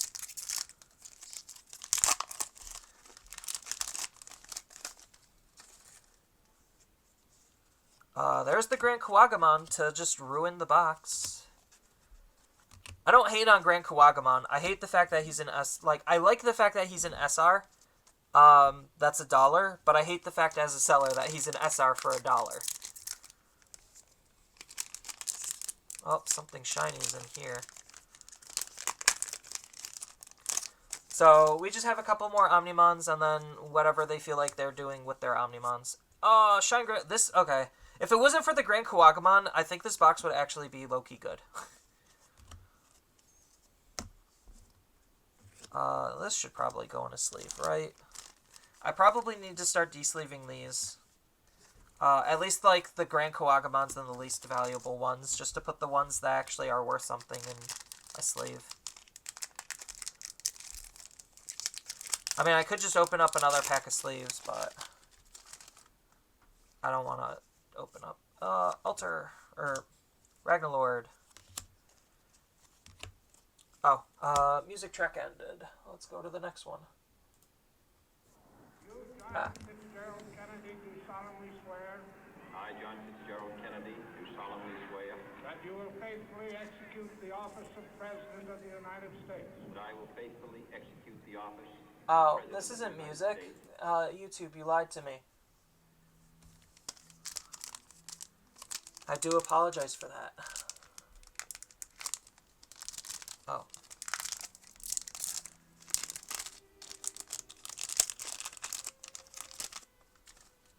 Why would they have the inaugural speech of John F. Kennedy as an audio track? What, as a YouTuber, what good would I use that track for?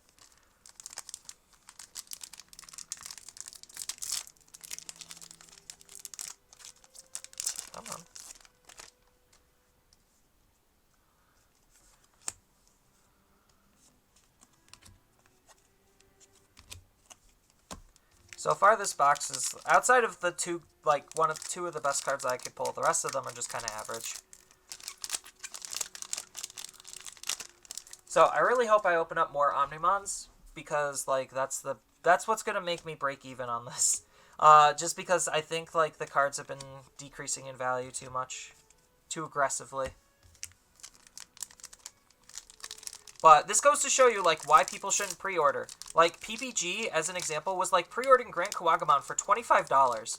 That card's $1 now. Why would anyone waste their time with pre-ordering cards when they're just going to fall in price due to stock?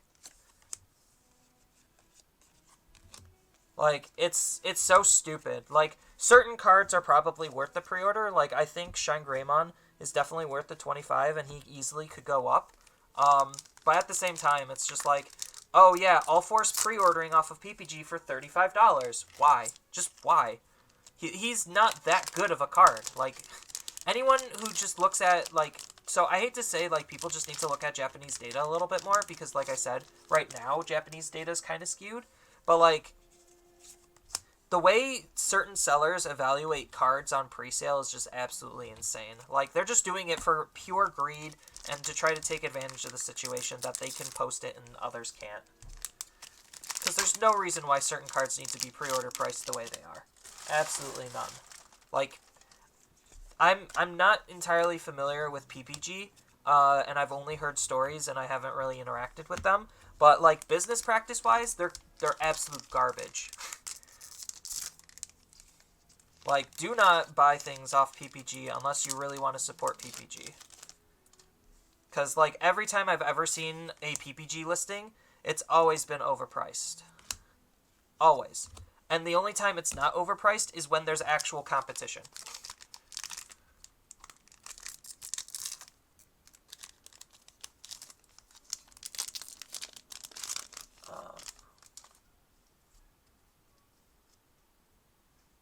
Oh, yeah. I honestly don't know why YouTube has that as, like, a free thing for me to download. Like, that's actually kind of silly. I was just going down the track list on, like, what they currently have available for me on YouTube, and, like, boom, that just popped up.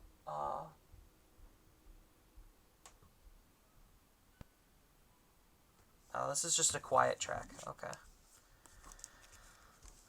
So we got, we'll just, we'll pull out the, no. I need to try to at least keep these a little bit separate. Just for data's sake right now. So, one Omnimon in 7 boxes.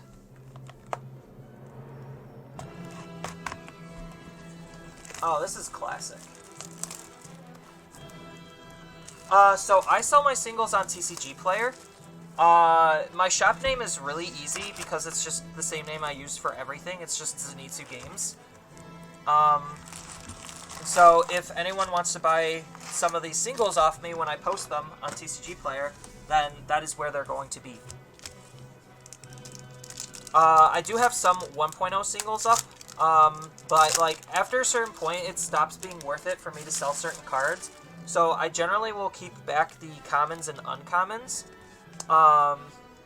just because they're not worth me selling, and then half the time the rares aren't worth it either. Because it's like, it costs me more to ship. Oh, they just stopped, okay. It costs me more to ship, than it does to, like, actually make money and sell the card if the card is low enough of price. So, like, the Grand Kawagamons, like, I have to do something special in order to try to sell that card, because, like, once I hit the dollar range, it starts to not be worth it. And you'll end up paying more for the shipping than you will for the actual card.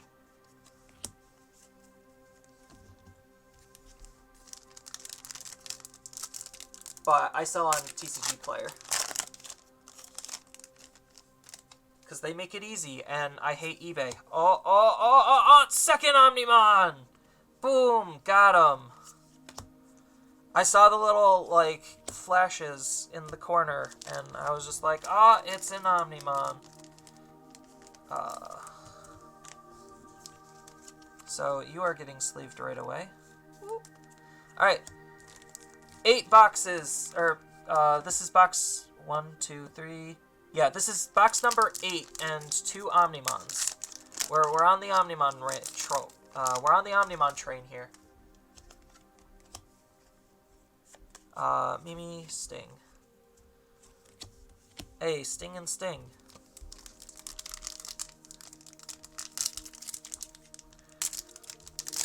How much is Alter S going for right now? Is he still 100, or like did the buyouts make him even more expensive?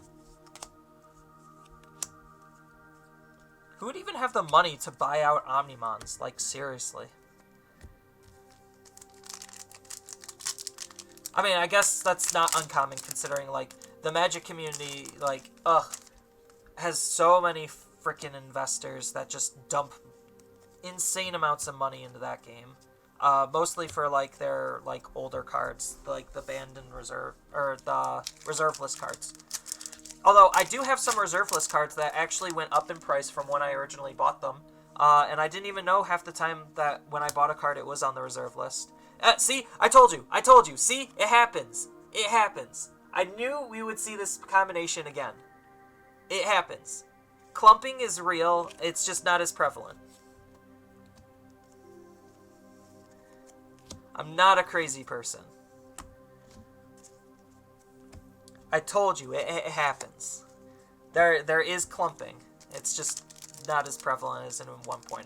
1.0 was really bad with it.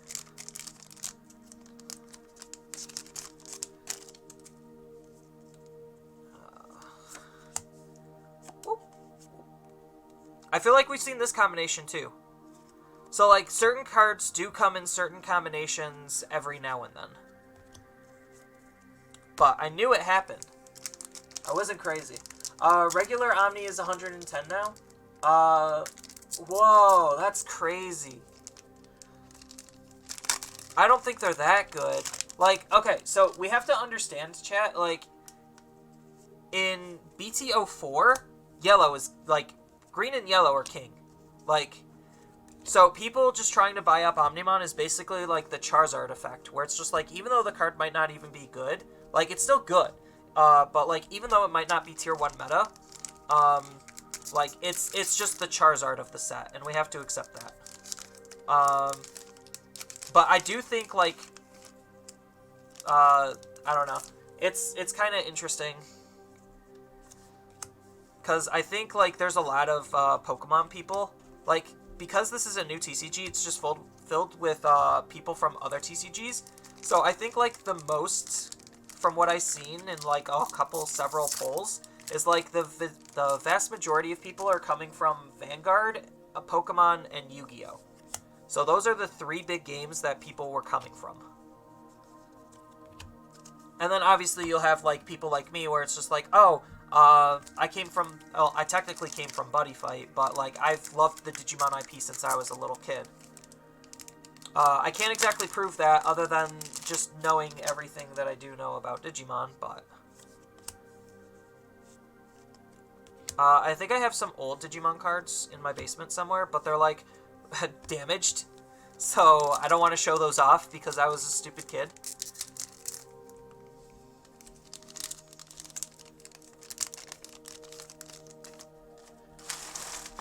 But the old Digimon card game, the English version, was awful. It was bad. I feel like this might be a pair that we see a lot. Hard to say. The best season of Digimon? The easy answer is Season 3, Tamers. That's easily the best season. That season, the themes that they were playing with, the Digimon that were involved in the show, like, it easily was just one of the best seasons.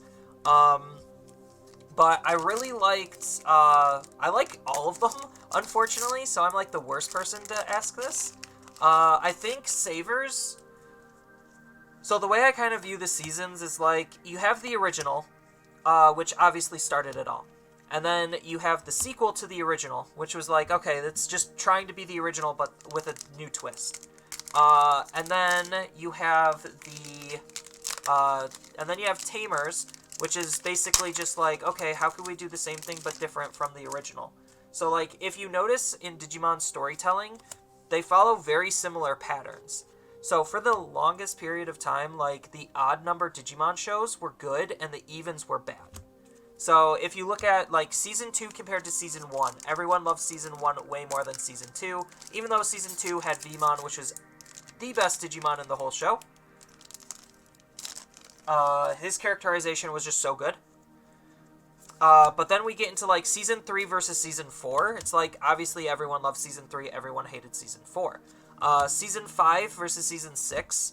Season 5 was like a return to form. Everyone really liked Data Squad or Savers. And then we get into Cross Wars and everyone hated it. So it's like the odd number Digimon shows tend to do worse than the even number Digimon shows. And then depending on how you look at, if you consider Applimon to be Digimon, Applimon would have been number 7, and the reboot is number 8. But if you take Applimon out of the equation and say Applimon was not really a Digimon show, even though it was, then the reboot is 7, so that means the next show that they make is probably going to be mediocre to okay. I've seen all of the Digimon movies. Altarts Erismon.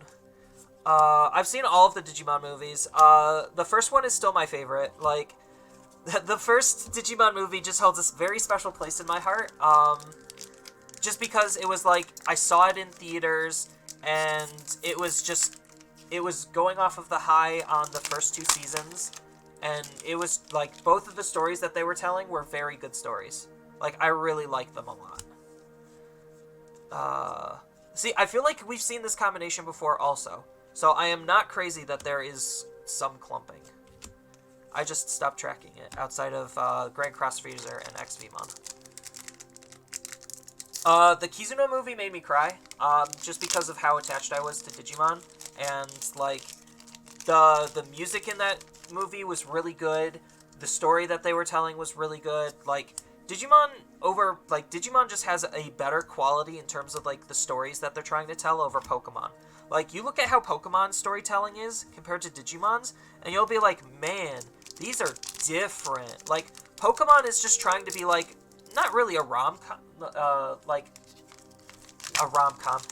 romp.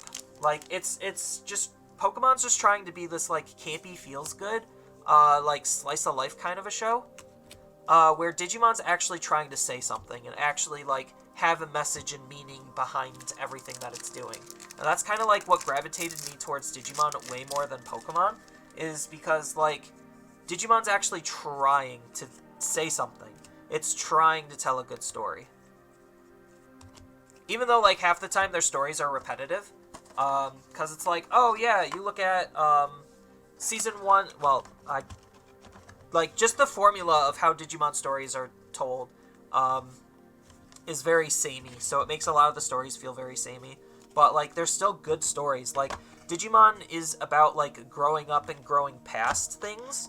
And Pokemon is just like, how could we make you feel good? Because this is supposed to be fun. I'm just like, eh. Although, Pokemon, I wish there was a Digimon game that played exactly like a Pokemon game. Like, I'm talking exactly. Like, the Cyber Sleuth games and Digimon World 3 and the DS Digimon World games were really, really good. But I want, like, a Pokemon-styled Digimon game. And I think that would be really fun, where you could have, like, multiple Digimon on your team, and then, like, you could follow more traditional-style Pokemon gameplay. Like, I think that would be really good. But I'm super stoked for Survive. Like, Survive looks so good.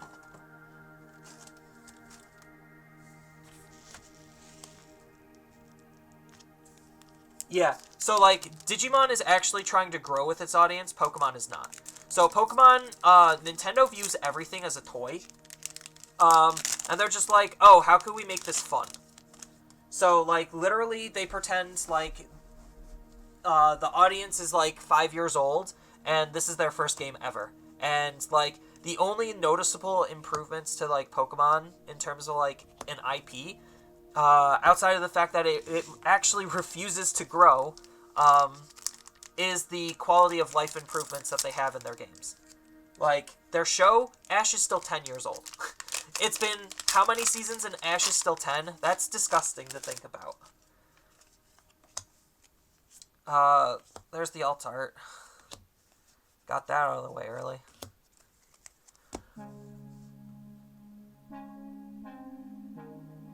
Oh, is it literally just going down the list for me? Let me... There we go.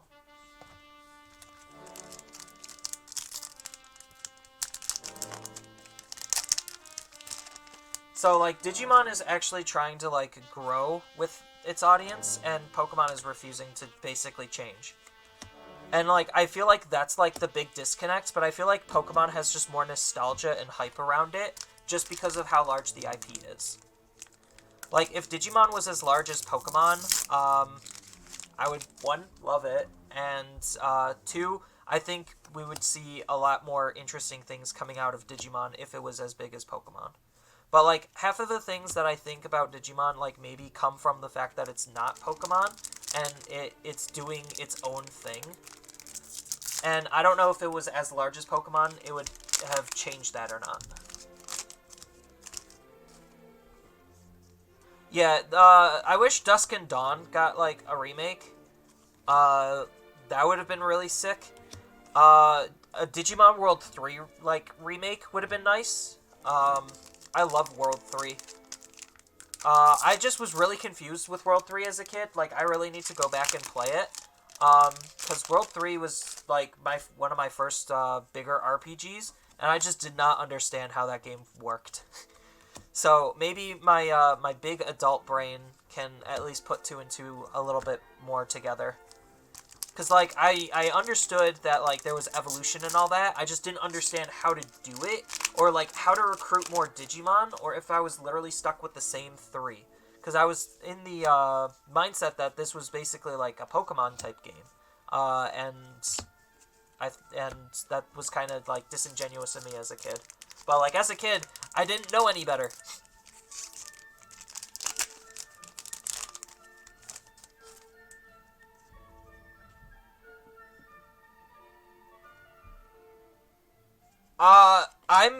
Okay, so, like, I'm very cautiously optimistic about anything Nintendo does, because the way Nintendo designs games is they design their games around a core gimmick. So, like, I don't know if they're going to try to enforce that on the Pokemon Company, because they're a different entity, and they design games very differently. So, I'm very, like, I don't know if they could actually handle what we think Arceus is going to be, versus what its end product is going to be at.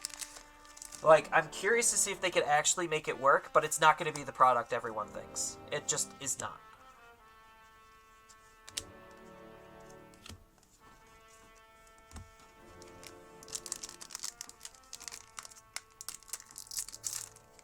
Yeah, Digimon World 3 was a very hard game as a kid. Like, I tried to play Digimon World 1, and that ended very poorly because I didn't know that it was more of like a raising simulator with a story attached rather than like an actual game. Because, like, I didn't want to put the time and effort to figuring out how to train and raise my Digimon to progress the story, and that part just really just did not resonate with me. And then I get into Digimon World 3, and I'm just like, okay, this is a more classical style RPG where I could tell my Digimon to do stuff. And, yeah, like, that's what got me into, like, World 3. And then World 4 was a hack and slash game, and I'm like, okay, this is different. Oh, I was gonna say, see, here it is again, but it's Paildramon.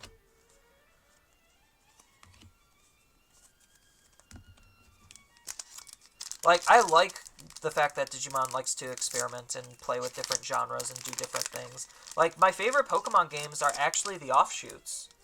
Like, oh, that's unlucky. I got 2, alt arts instead of a secret. Actually, I think that's better than a secret, to be honest. Well, the secret, I could have gotten an Omnimon. So I guess it's not.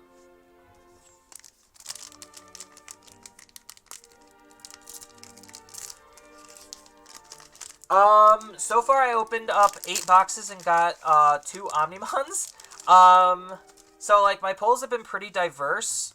In terms of like what's good and what to look out for, when opening boxes, you want to avoid this card at all costs because it's $1. And then the cards you want to really hit is going to be Imperial Dramon, and Shine Greymon. And then everything else is just kind of mediocre. And then the big hit of the box is is obviously the Omnimon and the Alt Art Omnimon.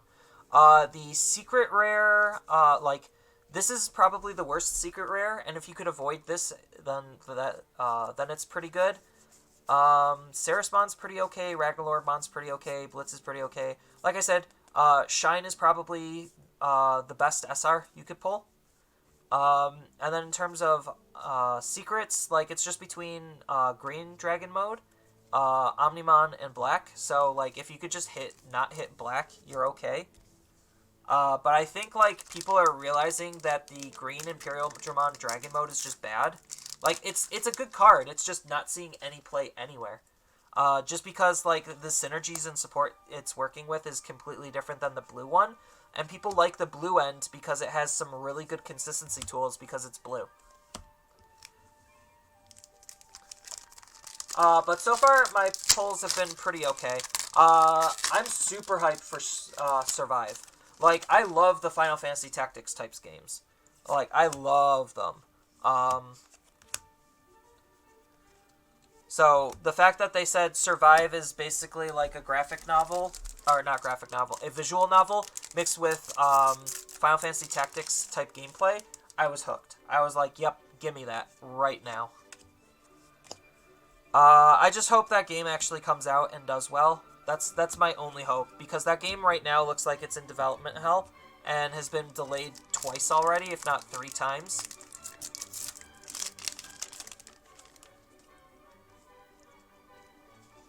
Yeah, so, like, there's, like, I'm not saying that the green Imperial Dramon is bad. It's just, he's the one you're going to be wanting to play the least of. So it's just like, if you need less of him, then he's going to hold a lower price than a lot of the other secrets that you need to play more of. So, like, Black War Greymon is just a bad card. Everyone kind of knows it at this point. So, like, Black War Greymon's obviously going to have the least amount of value. And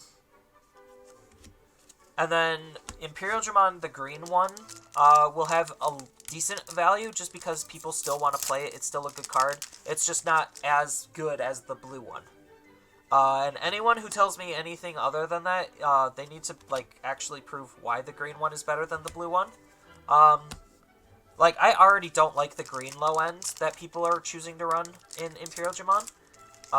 Because they're supporting it all wrong. Because, like, if you're going to be playing the green low end, then you want to play more of the green one. But if you're going to be playing more of the blue low end, then you need to be playing more of the blue one. Like, it's kind of just that easy. And people are just like, no, you play the green low end, so you could DP boost the blue one, and the Omnimon. And I'm just like, yeah, but you don't need to do that because they're already so large. And, like, the blue one has, jamming, so it actually doesn't matter. So, like, it's just weird seeing how people are building Imperial Dramon.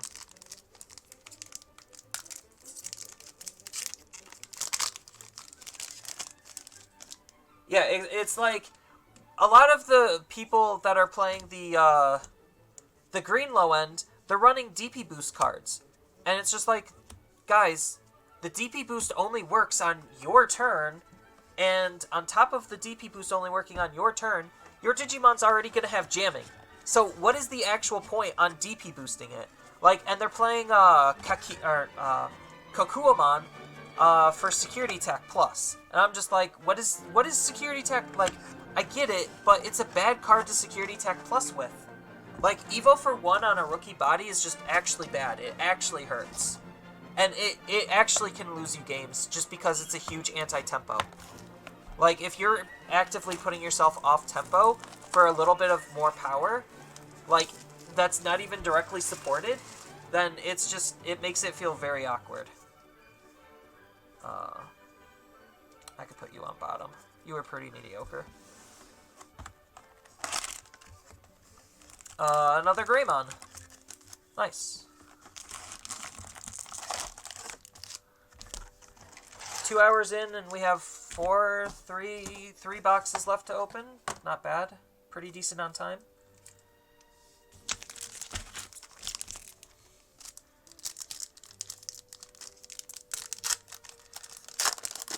Like, I'm not trying to, like, say that I'm right, because, like, obviously I could be overlooking something very easily and I could be proven wrong. But, like, I just personally don't see why certain people are doing certain things. Like, if I can see it and it makes sense, then yeah, I would wholeheartedly agree, and I would be like, ah, yes, I was just an idiot because I obviously was not looking at specific interactions. But, like, I don't get why people are so high on using the green low end when it does absolutely nothing.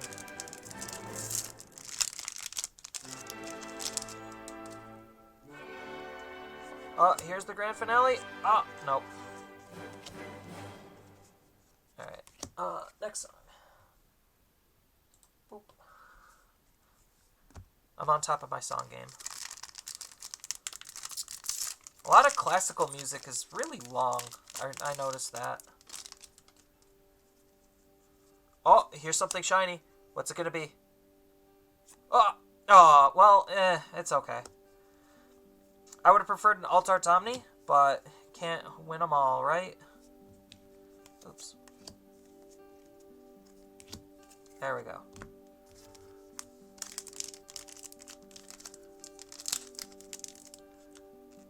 Yeah, so I actually don't like Dinobimon. I think that card's awful, and it's total bait. But, like, I understand what the card is doing and the value of it. So, like, I can understand it.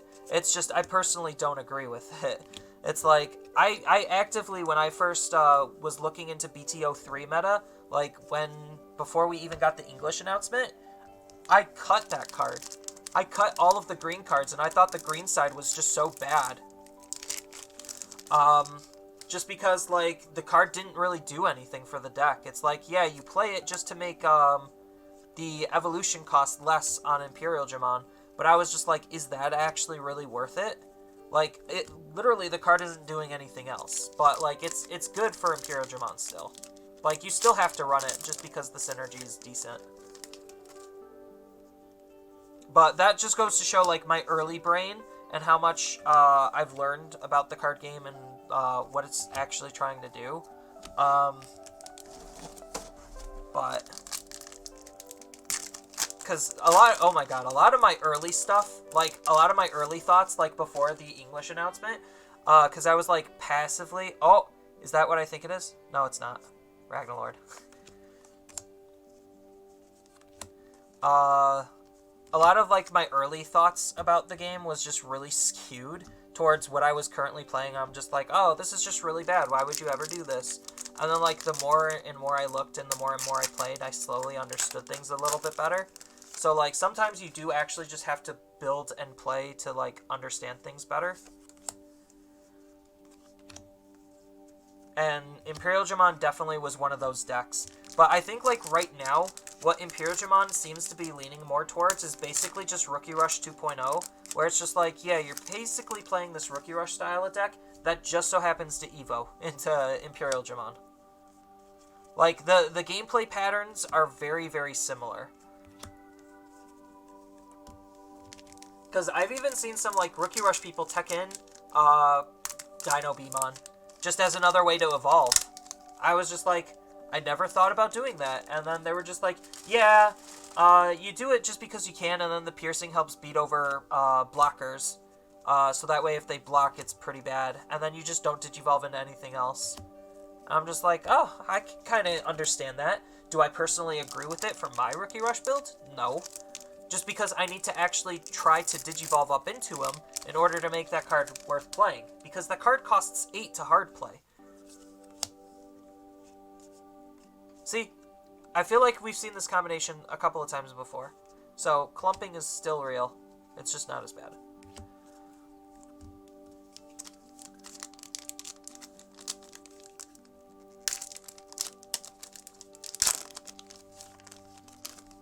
Classical music has to be long.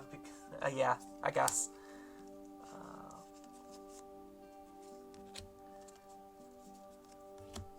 But that's why I'm here. I'm the entertainment value, right?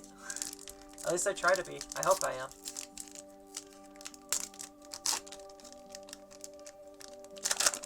Yeah, penetrate. Like, I'm not saying like, keyword soup is always good. Like, there's no way you could ever make keyword soup bad. It's just, personally, I don't think that card is, like, compared to some other cards that you could be running, I don't necessarily think that card is good, versus some other cards. But, like, depending on the deck and what you're trying to do, that card can be very good, because that card is what I labeled as a transition card. So here's another example of a transition card, where, like, because it can evo off of both, that adds value on how you can play the card. So even though I might not like what the card is doing, and I don't, like, think it's that great in the grand scheme of things, it's still a very good card because it could still act as a transition card. And then on top of which, like I said, keyword soup is almost never bad. Like, that's literally what makes Ragnar Lordmon as good as he is because he is the definition of keyword soup. So if you don't know what keyword soup is, it's just a phrase that I kind of labeled, like, a card that has a whole bunch of keywords. Where it's just like, oh, it has this keyword, this keyword, this keyword, this keyword, and this keyword. Like, it comes from, Magic, and there's a whole bunch of cards that just have, like, 3+ keywords on it, where it's just like, oh, this card is indestructible, hexproof, lifelink, vigilance, death touch. It's just like, yeah, that's keyword soup. So, like, there's no way keyword soup is ever a bad thing, especially on a transitional card. Because, like, if you're playing, like, that card allows you to play a blue low end for basically any green deck. So, like, or if you want, you could play, like, a green low end in a blue deck. So you could be like, okay, I'm going to play Dinobimon as my main transition card. And then I'm going to play Zudomon as my other transition card. So that way, no matter which card... Oh, wait, no, that's a... Oh, crap. Dinobimon doesn't act as a blue Digimon. I forgot. If he acted as a... Okay, so he's better for if you are going into a green top end. So he's good for if you're playing a blue low-end, green top end. Green doesn't have any on-plays, though, on their top end. No, they currently don't have a level 5 with an on-play ability. So it's a little bit harder for green to do that type of transition.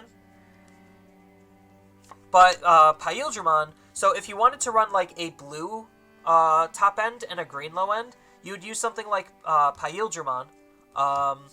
Except Paildramon very specifically works with Imperial Dramon, so he's probably like a bad example.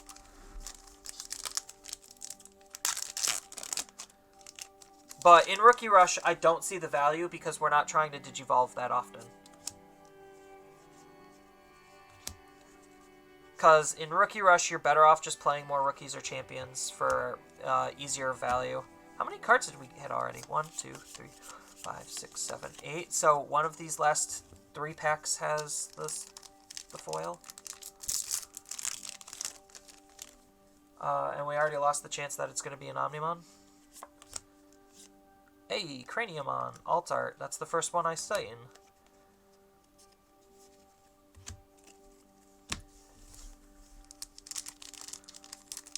But I really hope Digimon, like, this is going to sound very hot takey of me. I really hope they stay away from 2-color Digimon for as long as they possibly can. I do not think that they should just jump right into it.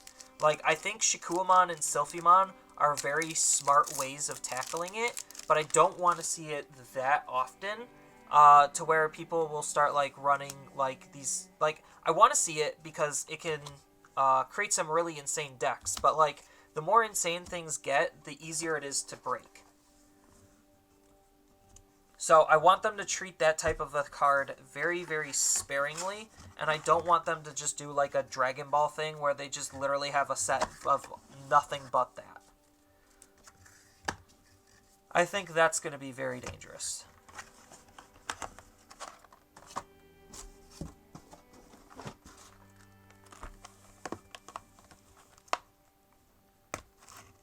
Alright, 2 boxes left, boys and girls.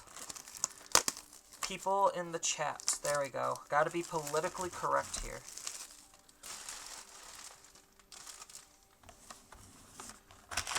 And another Greymon.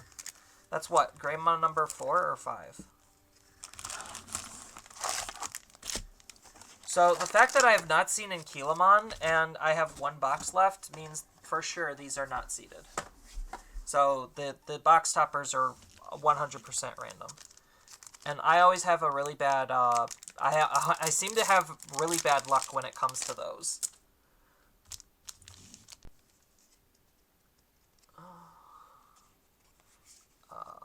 Oh, there's the Dino Beamon. Everyone's favorite. Like, Keyword Soup is never bad. I don't like him.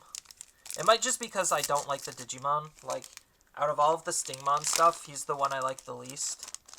But, like, him and Jeweled Beamon, I just do not like. 1, 2, 3.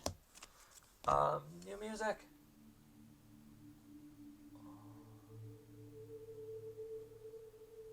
Oh, okay, there we go. Spooky ambience.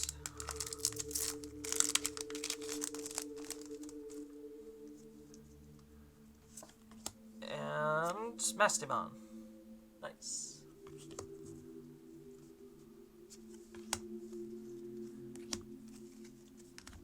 I always like streaming and chatting. You guys always ask me good questions.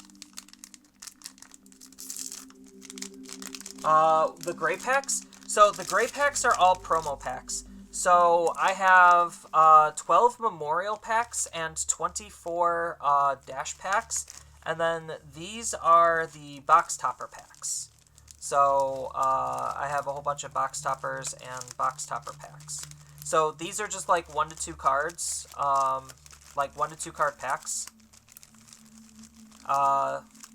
And they're just something nice and extra just to get promos in the hands of players. Because, like, I really hope they keep, like, this type of promo distribution, just because it's super generous. And, like, Japan, for them, it's easier to get the promos, for the most part. But everyone else, because we have, like, a different culture, it could be very hard. And right now, the hardest promos to get are the tournament promos, which I think is kind of shitty. At least the way they've been going about it, I think it's pretty bad. Just because, like, some of those cards, even though for the most part they're pretty bad, there are some cards that are still really good, and the harder those cards are, then the least likelihood people want to pick up and play that type of a deck. So it's like Diaboromon, like, you really need to see those Diaboromon stuff, just because he's so self-inclusive on his synergy, that it's, like, really hard to run Diaboromon with literally anything else. So, them gating the Diaboromon promo line behind tournament packs, and especially, like, okay, if the tournament packs was you get all 8 of the cards in one pack, similar to how the promo pack 00 was, I'd be more okay with it. But the fact that you get 1 out of 8 and a kit only comes with a full playset, it makes it very, very difficult to get those types of cards. And like I said, if you're playing a Diaboromon deck, you need those cards, and your Diaboromon deck is going to be a lot weaker without those cards. And he's already a pretty weak deck to begin with. But thanks to the BTO5 stuff, he's going to get better, but he's still just not as good as he could be. Yeah, the tournament packs are, like, I think the way that they're currently doing the tournament packs is probably the worst thing about Digimon right now. Like I said, thankfully, the majority of those cards are kind of bad. But the few that are good, it's like, oh, crap. Like, I think the best card in the first set of tournament packs is the Caramon. That Caramon is really good for, like, literally every single black deck, and it's good for Diaboromon decks, more than a lot of the other cards. Like, obviously, if you're playing Diaboromon, the Diaboromon is probably the second best card. But the Caramon is just a more usable card for literally every single black deck. just because, like, the way inheritables kind of work in this game is really interesting. So, like, you could kind of tell the power level difference on the inheritables based on, like, their level. So you generally want a lot of your good inheritables to be on your lower levels, so that way it has a greater impact on the rest of the game versus your higher level where it'll only have impact only on your mega.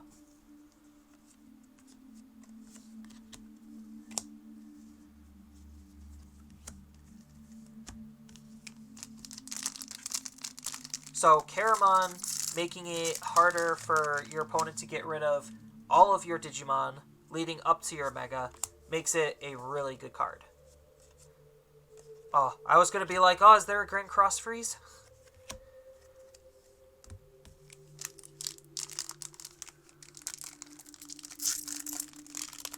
Probably. I'll do deck building on stream. I think it might be really interesting to do deck building without starter deck cards or anything, just to see how far the cards that you pull in a booster box go. So that might be really interesting, where it's just like, okay, what can I build with only red or only blue in the set? Nothing else. Because I don't think anyone's experimented with that yet. But if I am, or when I am going to be doing that, I am probably going to be taking a break to eat some lunch, and then going to be resuming with that. So my lunch break is probably going to be about a half hour, just to let me eat lunch and figure out what I'm even eating. Because I kind of am doing this a little bit ad-libbed. Because usually my set schedule, I'd be recording around this time, but I'm streaming this instead because I need to open up these boxes. Hey, there we go! That's what I am talking about. Straight up money.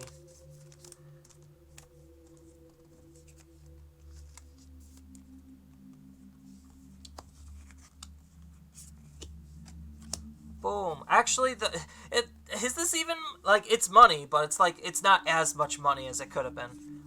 Just because, like, I think the normal art is selling higher. But regardless, it's an Omnimon. So that makes what? My third Omnimon out of my case. So my case is doing pretty bad when it comes to Omnimons. But my case seems like the spread has been pretty even. Like, I haven't really seen a whole lot of any one particular one. There's a Alt-Art Mastimon. But yeah, I'll definitely be doing some, like, deck building experimentations on stream. I just need to eat lunch first. What time is it? It's 1. And I go to work at 5, so I have to stop before then. Cress. I hope I didn't open up too many Cresses. That card's only $4, so I need the more expensive cards. The cards I'm trying to avoid are Grand Kawagamon and Cress Garurumon. Like, obviously I want enough for my own personal playset, but, like, I just don't want to see a whole bunch of them. Blitz, that's good.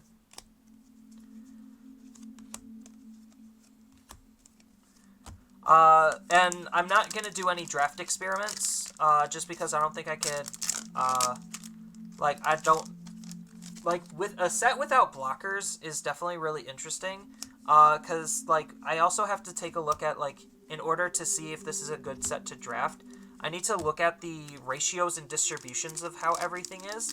So, like, in 1.0, draft was heavily favored towards, black, green, and purple, just because the cores of those colors were in those, and because the cores of those colors were in the set, it made drafting those a lot easier and a lot stronger than if you were to draft, like, red or yellow, because you're just missing a lot of, like, your core tools. So I need to do a lot of, like, research to see if the set's even draftable. But I'm wholeheartedly under the philosophy that Digimon is not meant or designed for draft, because it's not. But I know people still might be thinking about it anyway.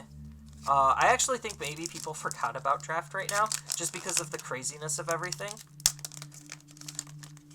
Because I have seen a total of 0 posts online anywhere talking about draft.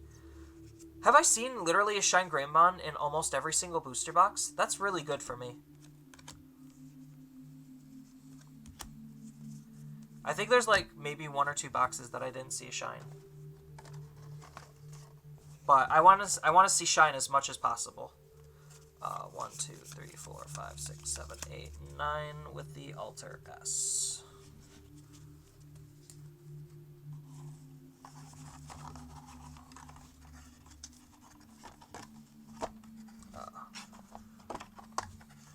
Alright, 1 more box to go, peeps. 1 more box.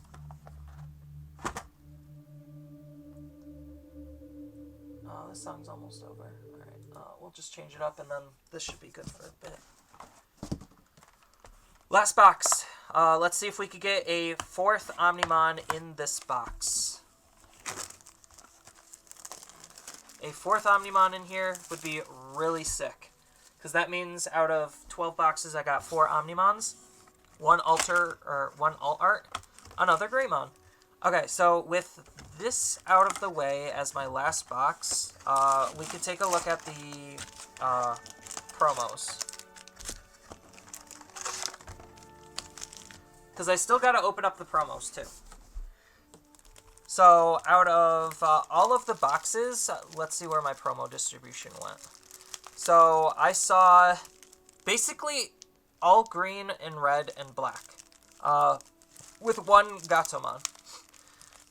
So, it was mostly black and, yeah. So, that's kind of weird. The fact that I didn't see, like, almost any of the other colors. I think Black Gatomon is the best out of all of them, just because, like, I don't know. I actually don't know why it's the best. Like, it's good. Like, a Surprise Digimon in purple is just already pretty decent. A Surprise Digimon in yellow is also pretty good because of all of the yellow synergy. But I really like the security ability. Yeah, let's hope for a double Omnimon box, chat. Like, if we could pull a double Omnimon box recorded on stream, that would feel really good.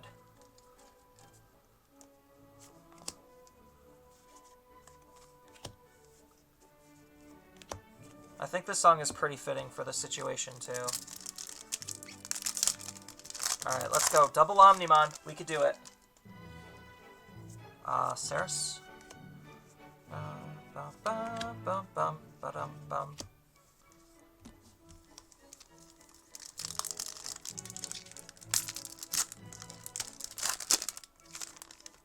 Yep, put your blessings up, chat. Oh, we got 1. We got 1. Let's go. Let's go. All right, double Omnimon box on stream. Let's go right here. We got 1. Oh my god. Let's go, double Omnimon box. Let's show all of the money.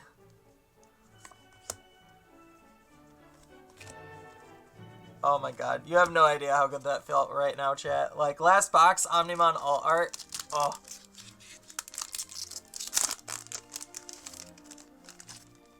My heart is actually pounding. Oh, dang it. There's a Grand Koagamon. Was hoping not to see that in the last box. My heart is actually pounding. That got me way too excited.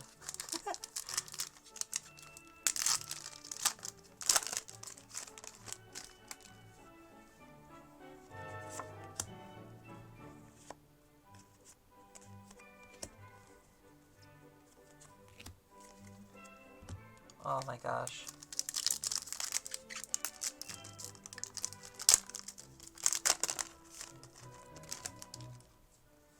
So, because I already opened up 1 Omnimon from my other box, that means right now I'm at 4 Omnimons, which is more than what I need, so I'm probably going to end up selling.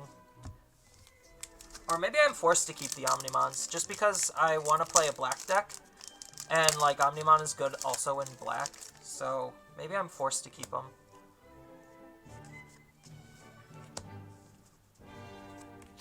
Well, here's hoping my secret rare is another Omnimon.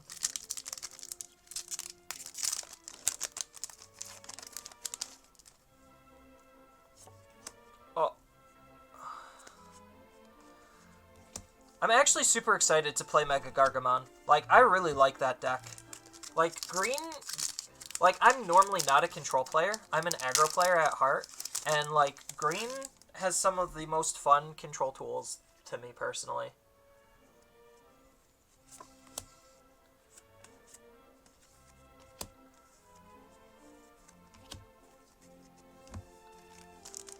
Oh, gotta go with this. Gotta go in order.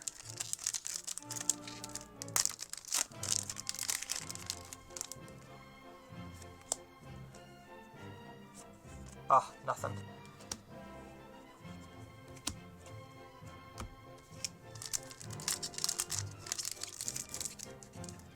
Alright, home stretch, last stack. We only hit 3 hits so far, so we still got 6 left.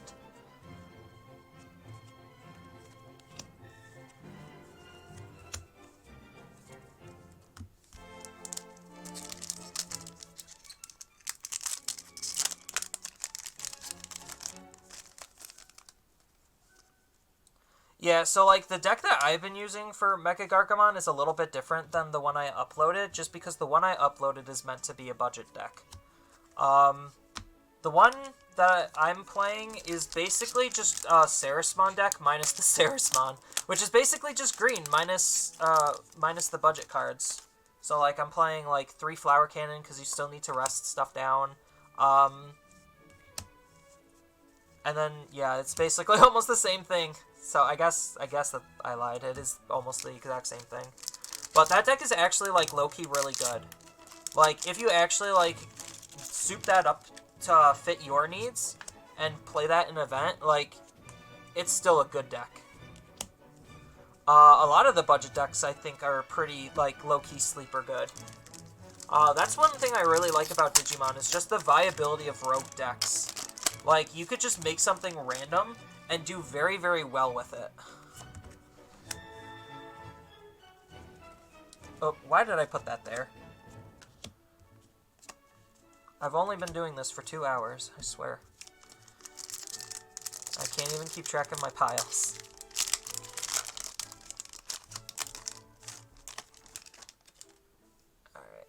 Alright. There's the shine. Alright, we got a shine. I think I literally have opened a shine in almost every single box, which is really good, because shine is being one of the best SRs to sell. Like, it's definitely gonna help make my money back on this.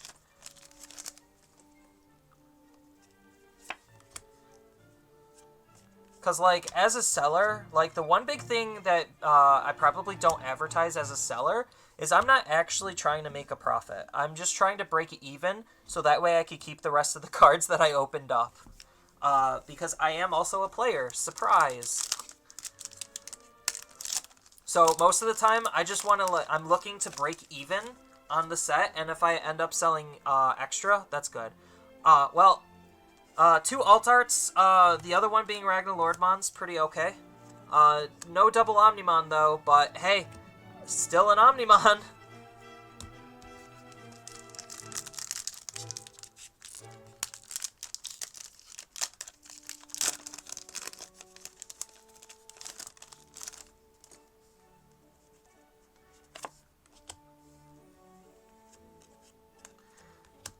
So, what else am I looking to see out of this box? What do we got so far? We got 1, 2, 3, 4, 5, 6 hits. So, 6 hits. We got 3 more in 3 packs. So, each 3 of these packs is going to have a foil card. So, what am I looking for? So, probably Imperial Dramon, Sarismon, and then what's another good card, chat? Maybe another Ragnar Lordmon? I don't know.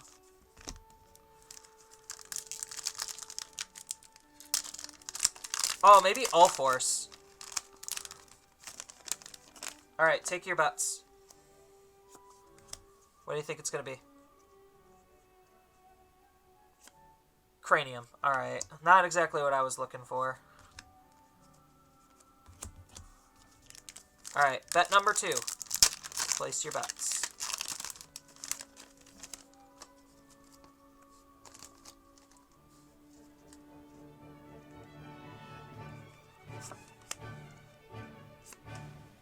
Hey, Imperial. Imperial is good. And then let's hope this last one is either Ceres or Allforce.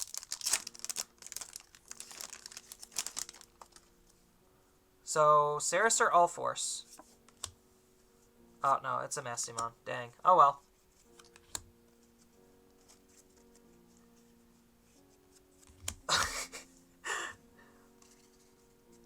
I didn't plan for this music, chat. Alright.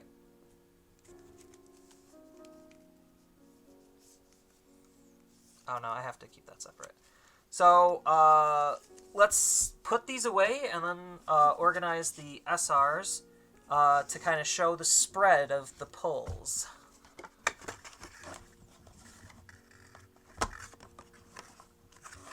Alright. Alright.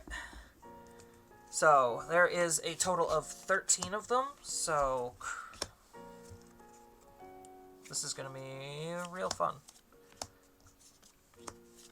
I'm just going to put alt arts as its own thing. Mastimon, Ceresmon, Imperial, Allforce, alt art, Crus, Blitz, Shine. Omnimon goes up here. Alt art, Cranium. There's Cranium. Ceres. God, I'm already blanking on where I'm putting some of these cards. Do I have Allforce? There's Allforce. Mastimon. Imperial. Grand Kawagamon. Alt Art. Imperial. Ceres. Mastimon. Shine. Cranium. Omnimon. Cress. Allforce. It's next to Cress. Ragnalord. Blitz. Shine. Alt Art. Omnimon. Black War.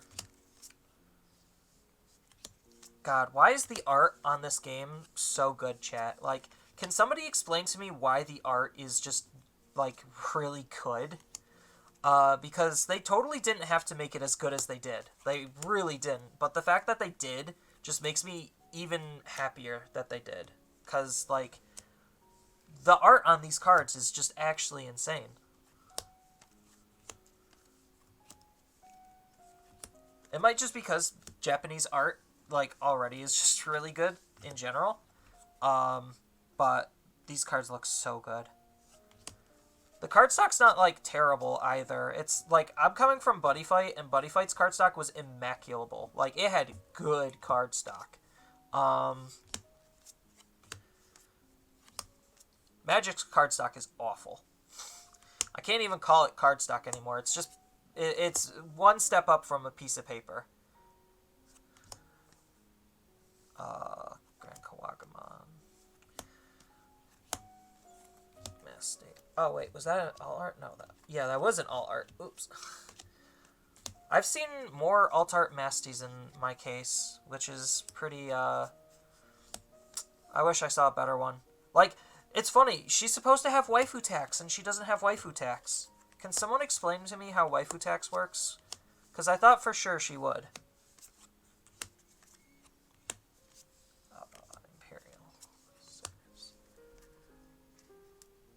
Did I seriously get 12 shines? If I got 12 shines, I'm in a really good spot. Because I could keep a full play set of shines myself and then sell off the rest. Ragna. Imperial. Ceres. Let's see.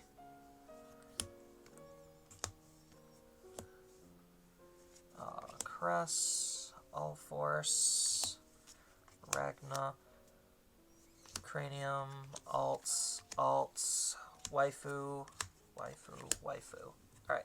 How many shines did I get? 1, 2, 3, 4, 5, 6, 7, 8, 9, 10, 11. I opened up 11 Shine Greymons. There was one box where I did not see a Shine Greymon.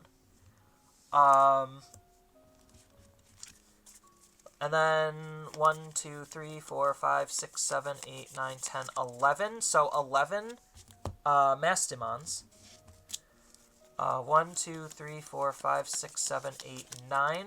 9 Imperial Dramon Dragon Modes. Blue. 1, 2, 3, 4, 5, 6, 7, 8, 9. 9 Craniums. How many Blitz? 1, 2, 3, 4, 5, 6, 7, 8, 9 Blitz. 1, 2, 3, 4, 5, 6, 7 Grand Kawagamons. That's really low. That's what I want to hear. How many Sarases? 1, 2, 3, 4, 5, 6, 7, 8 Sarases. 1, 2, 3, 4, 5, 6, 7. 7 All Force. 1, 2, 3, 4, 5, 6, 7. 7 Cress. 1, 2, 3, 4, 5, 6 Ragnas. 4 Black Wars. 4 Greens. And 3 Omnis. And then if I add the alt arts in... Oh, 4 Omnis. My bad. So, 4, 4, 4, 6, 11, 11, not bad. And then if I add in the alt arts, they should start evening out.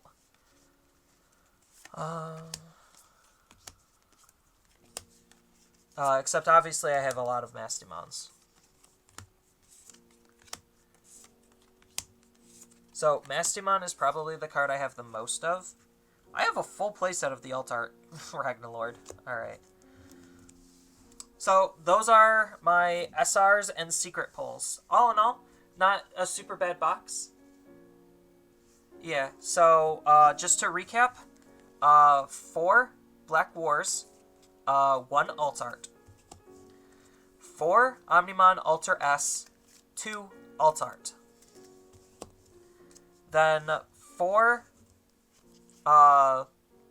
Imperial Dramon Dragon Mode Green, 1 Alt-Art. 4, 5, 6, 7, 8, 9, 10 Ragnalord Mons. 12, 4 Alt-Arts. 12 Shine Greymons, 1 Alt-Art. 13 Mastimons, 2 Alt-Arts. 1, 2, 3, 4, 5, 6, 7, 8, 9, 10. 10 Imperial Dramon Dragon Mode Blue, 1 Alt-Art. 1, 2, 3, 4, 5, 6, 7, 8, 9 Blitz. I know the Alt-Arts are in the dashes. 1, 2, 3, 4, 5, 6, 7, 8, 9, 10 Craniums, 1 Alt-Art. 10 Saris, 2 Alt-Art. 7 Grands, but Alt-Arts are in the dash packs. 1, 2, 3, 4, 5, 6, 7, 8 All Force, 1 Alt-Art. And 7 Cresses, no Alt-Art. So, that's pretty decent, right? I like to think that's decent. And then we get the fun of experimenting with dash packs and memorials.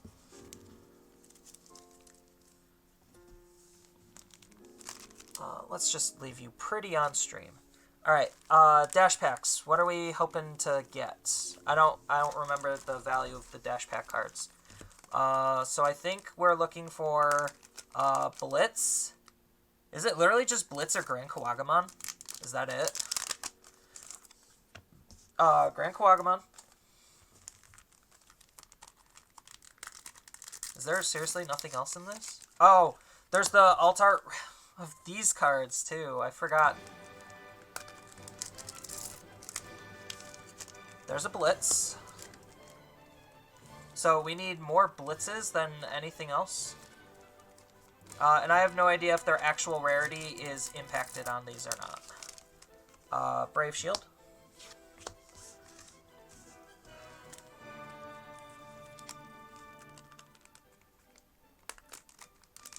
Oh, yeah, no, totally hit me up. So before I post... Okay, so, like, I do favors. So, like, before I post these cards for sale, just, like, figure out how to PM me. Probably Facebook is the easiest way for what you want, and then I could hook you up. So that way, like, the general public doesn't get to the cards before you. Because my friend already asked me to do that with the Ragnarlordmon stuff. So, he's going to be getting basically a playset of all of the Ragnarlordmon stuff, because he wants to play that. Because, again, Zubamon is his favorite. So, if anyone wants kind of like anything, hook me up and PM me to see what I am going to be selling. Because there's a very high chance I'm going to be selling a lot of these cards. Just because I opened up so many duplicates, and I'm probably considering getting a full playset, like keeping a full playset for myself. Considering I actually opened up basically a full playset of every SR. That was actually impressive. I would have preferred more Omnimons, but like I can't complain with even distributions for a person who likes taking the RNG out of everything.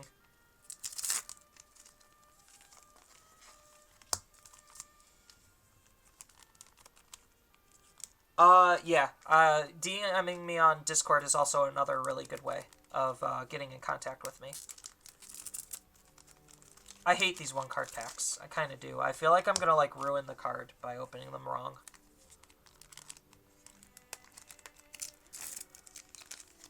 Hey, there's another Blitz. We just need all of the Blitzes. Like, these are all garbage. Blitz is the only one that has value, I believe. And because I already opened up, 9 Blitzes, I really just want the alt... Like, the fact that this is already, like, a $2 alt art secret rare dash pack promo. Like, that's pretty bad. But, like, I mean, it's good because the card is accessible. I can't, like, I'm complaining as a seller, but, like, happy for the player.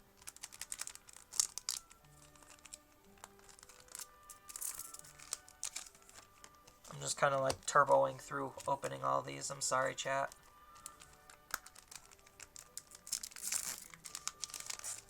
There we go. More blitzes. Just give me more blitz. So I got, what, 24? Because I got 12? So 2 per box. So theoretically, I should see even distributions. Theoretically. Theoretically. But obviously, nothing's exactly worked that way in Digimon.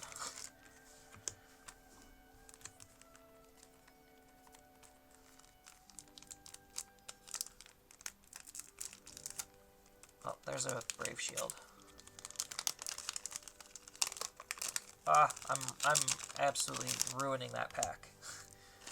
I hate the pull tabs. I feel like I said, I feel like I'm gonna be ruining the cards.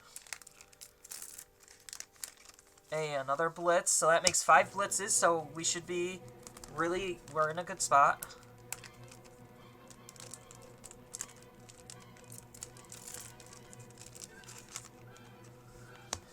I think Holy Wave is kind of a sleeper card. Like, it's not super great for most decks, but, like, in the right type of deck, I actually think Holy Wave is good. Grand Crusher. Okay, so we got 4 Grand Kawagamons, 5 Blitzes, which is really good. 1, 2, 3, 4, 5 Holy Waves. 1, 2, 3, 4, 5 Brave Shields, and 3, no, we got 1, 2, 3, 4, 5 Howling Crushers. Did I miss a dash pack then? I don't think I did. No. Okay. So, dash packs are pretty good. I have no idea what the value on any of the memorial cards are. So, let's just see what the distribution of these is like. Because I have 12 of them. So, theoretically, I should see, because there's 4 of them, I should see 3 of each, theoretically. But, like I said again, nothing has worked that way in Digimon.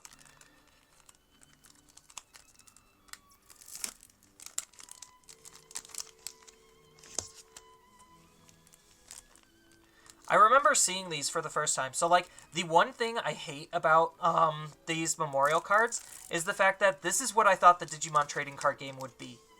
Like, just literally screenshots slapped on a card. And, like, I really was hoping I didn't see it, and the fact that they had them, at least in these, on not playable cards, like, that's fine. I'm okay with it. Like, it's just something fun for them to do. It's an homage, it's a nod. Like, I can't argue.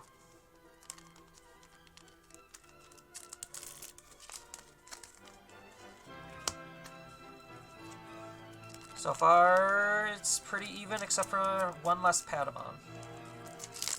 Correction, here's the Patamon.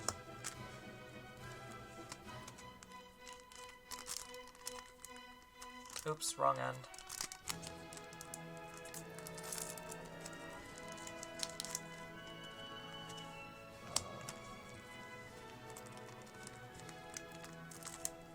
So that means these box toppers are also going to be super random. God, there's like... I hate these packs. There we go.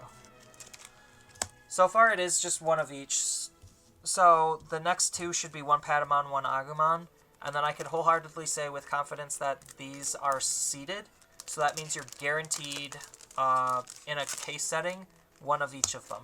Which it definitely looks like you are.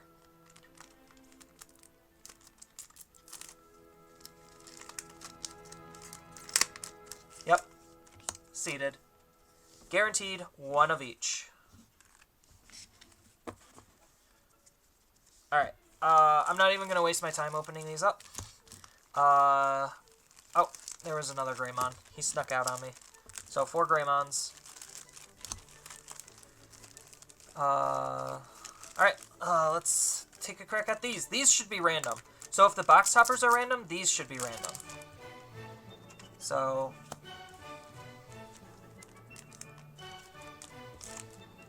I wish I could move as fast as the music. So we got 2 Vmons. Oh, I missed an Ankylamon. Huh.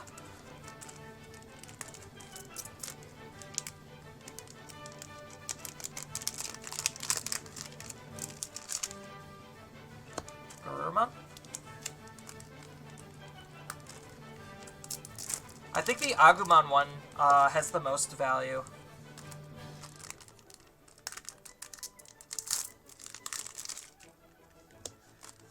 So, I theoretically could already build all 4 Vidramon. Oh my god. All of the Vidramons! It's really telling me something, chat. It's really telling me something.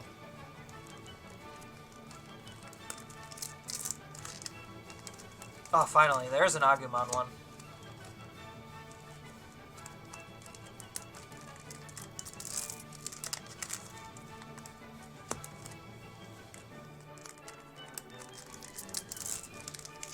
Okay, there we go. Now we're hitting the good ones. I mean, they're all good. I think this one's like the most slept on, but it still seems pretty good.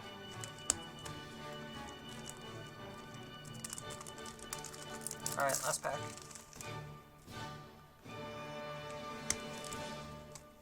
Cool. How many Vidramon ones? 1, 2, 3, 4, 5 Vidramons. 1, 2, 3, 4 Garurus. 1, 2, 3 Agus. So, a whole bunch of Vidramons, and it just kind of went down the line. So, yeah, that's all my pulls. I think I did pretty good, considering I paid, like, little less than 800 on the whole case. So, yeah. I am probably going to end up taking a break. Oh, I could probably stop recording now.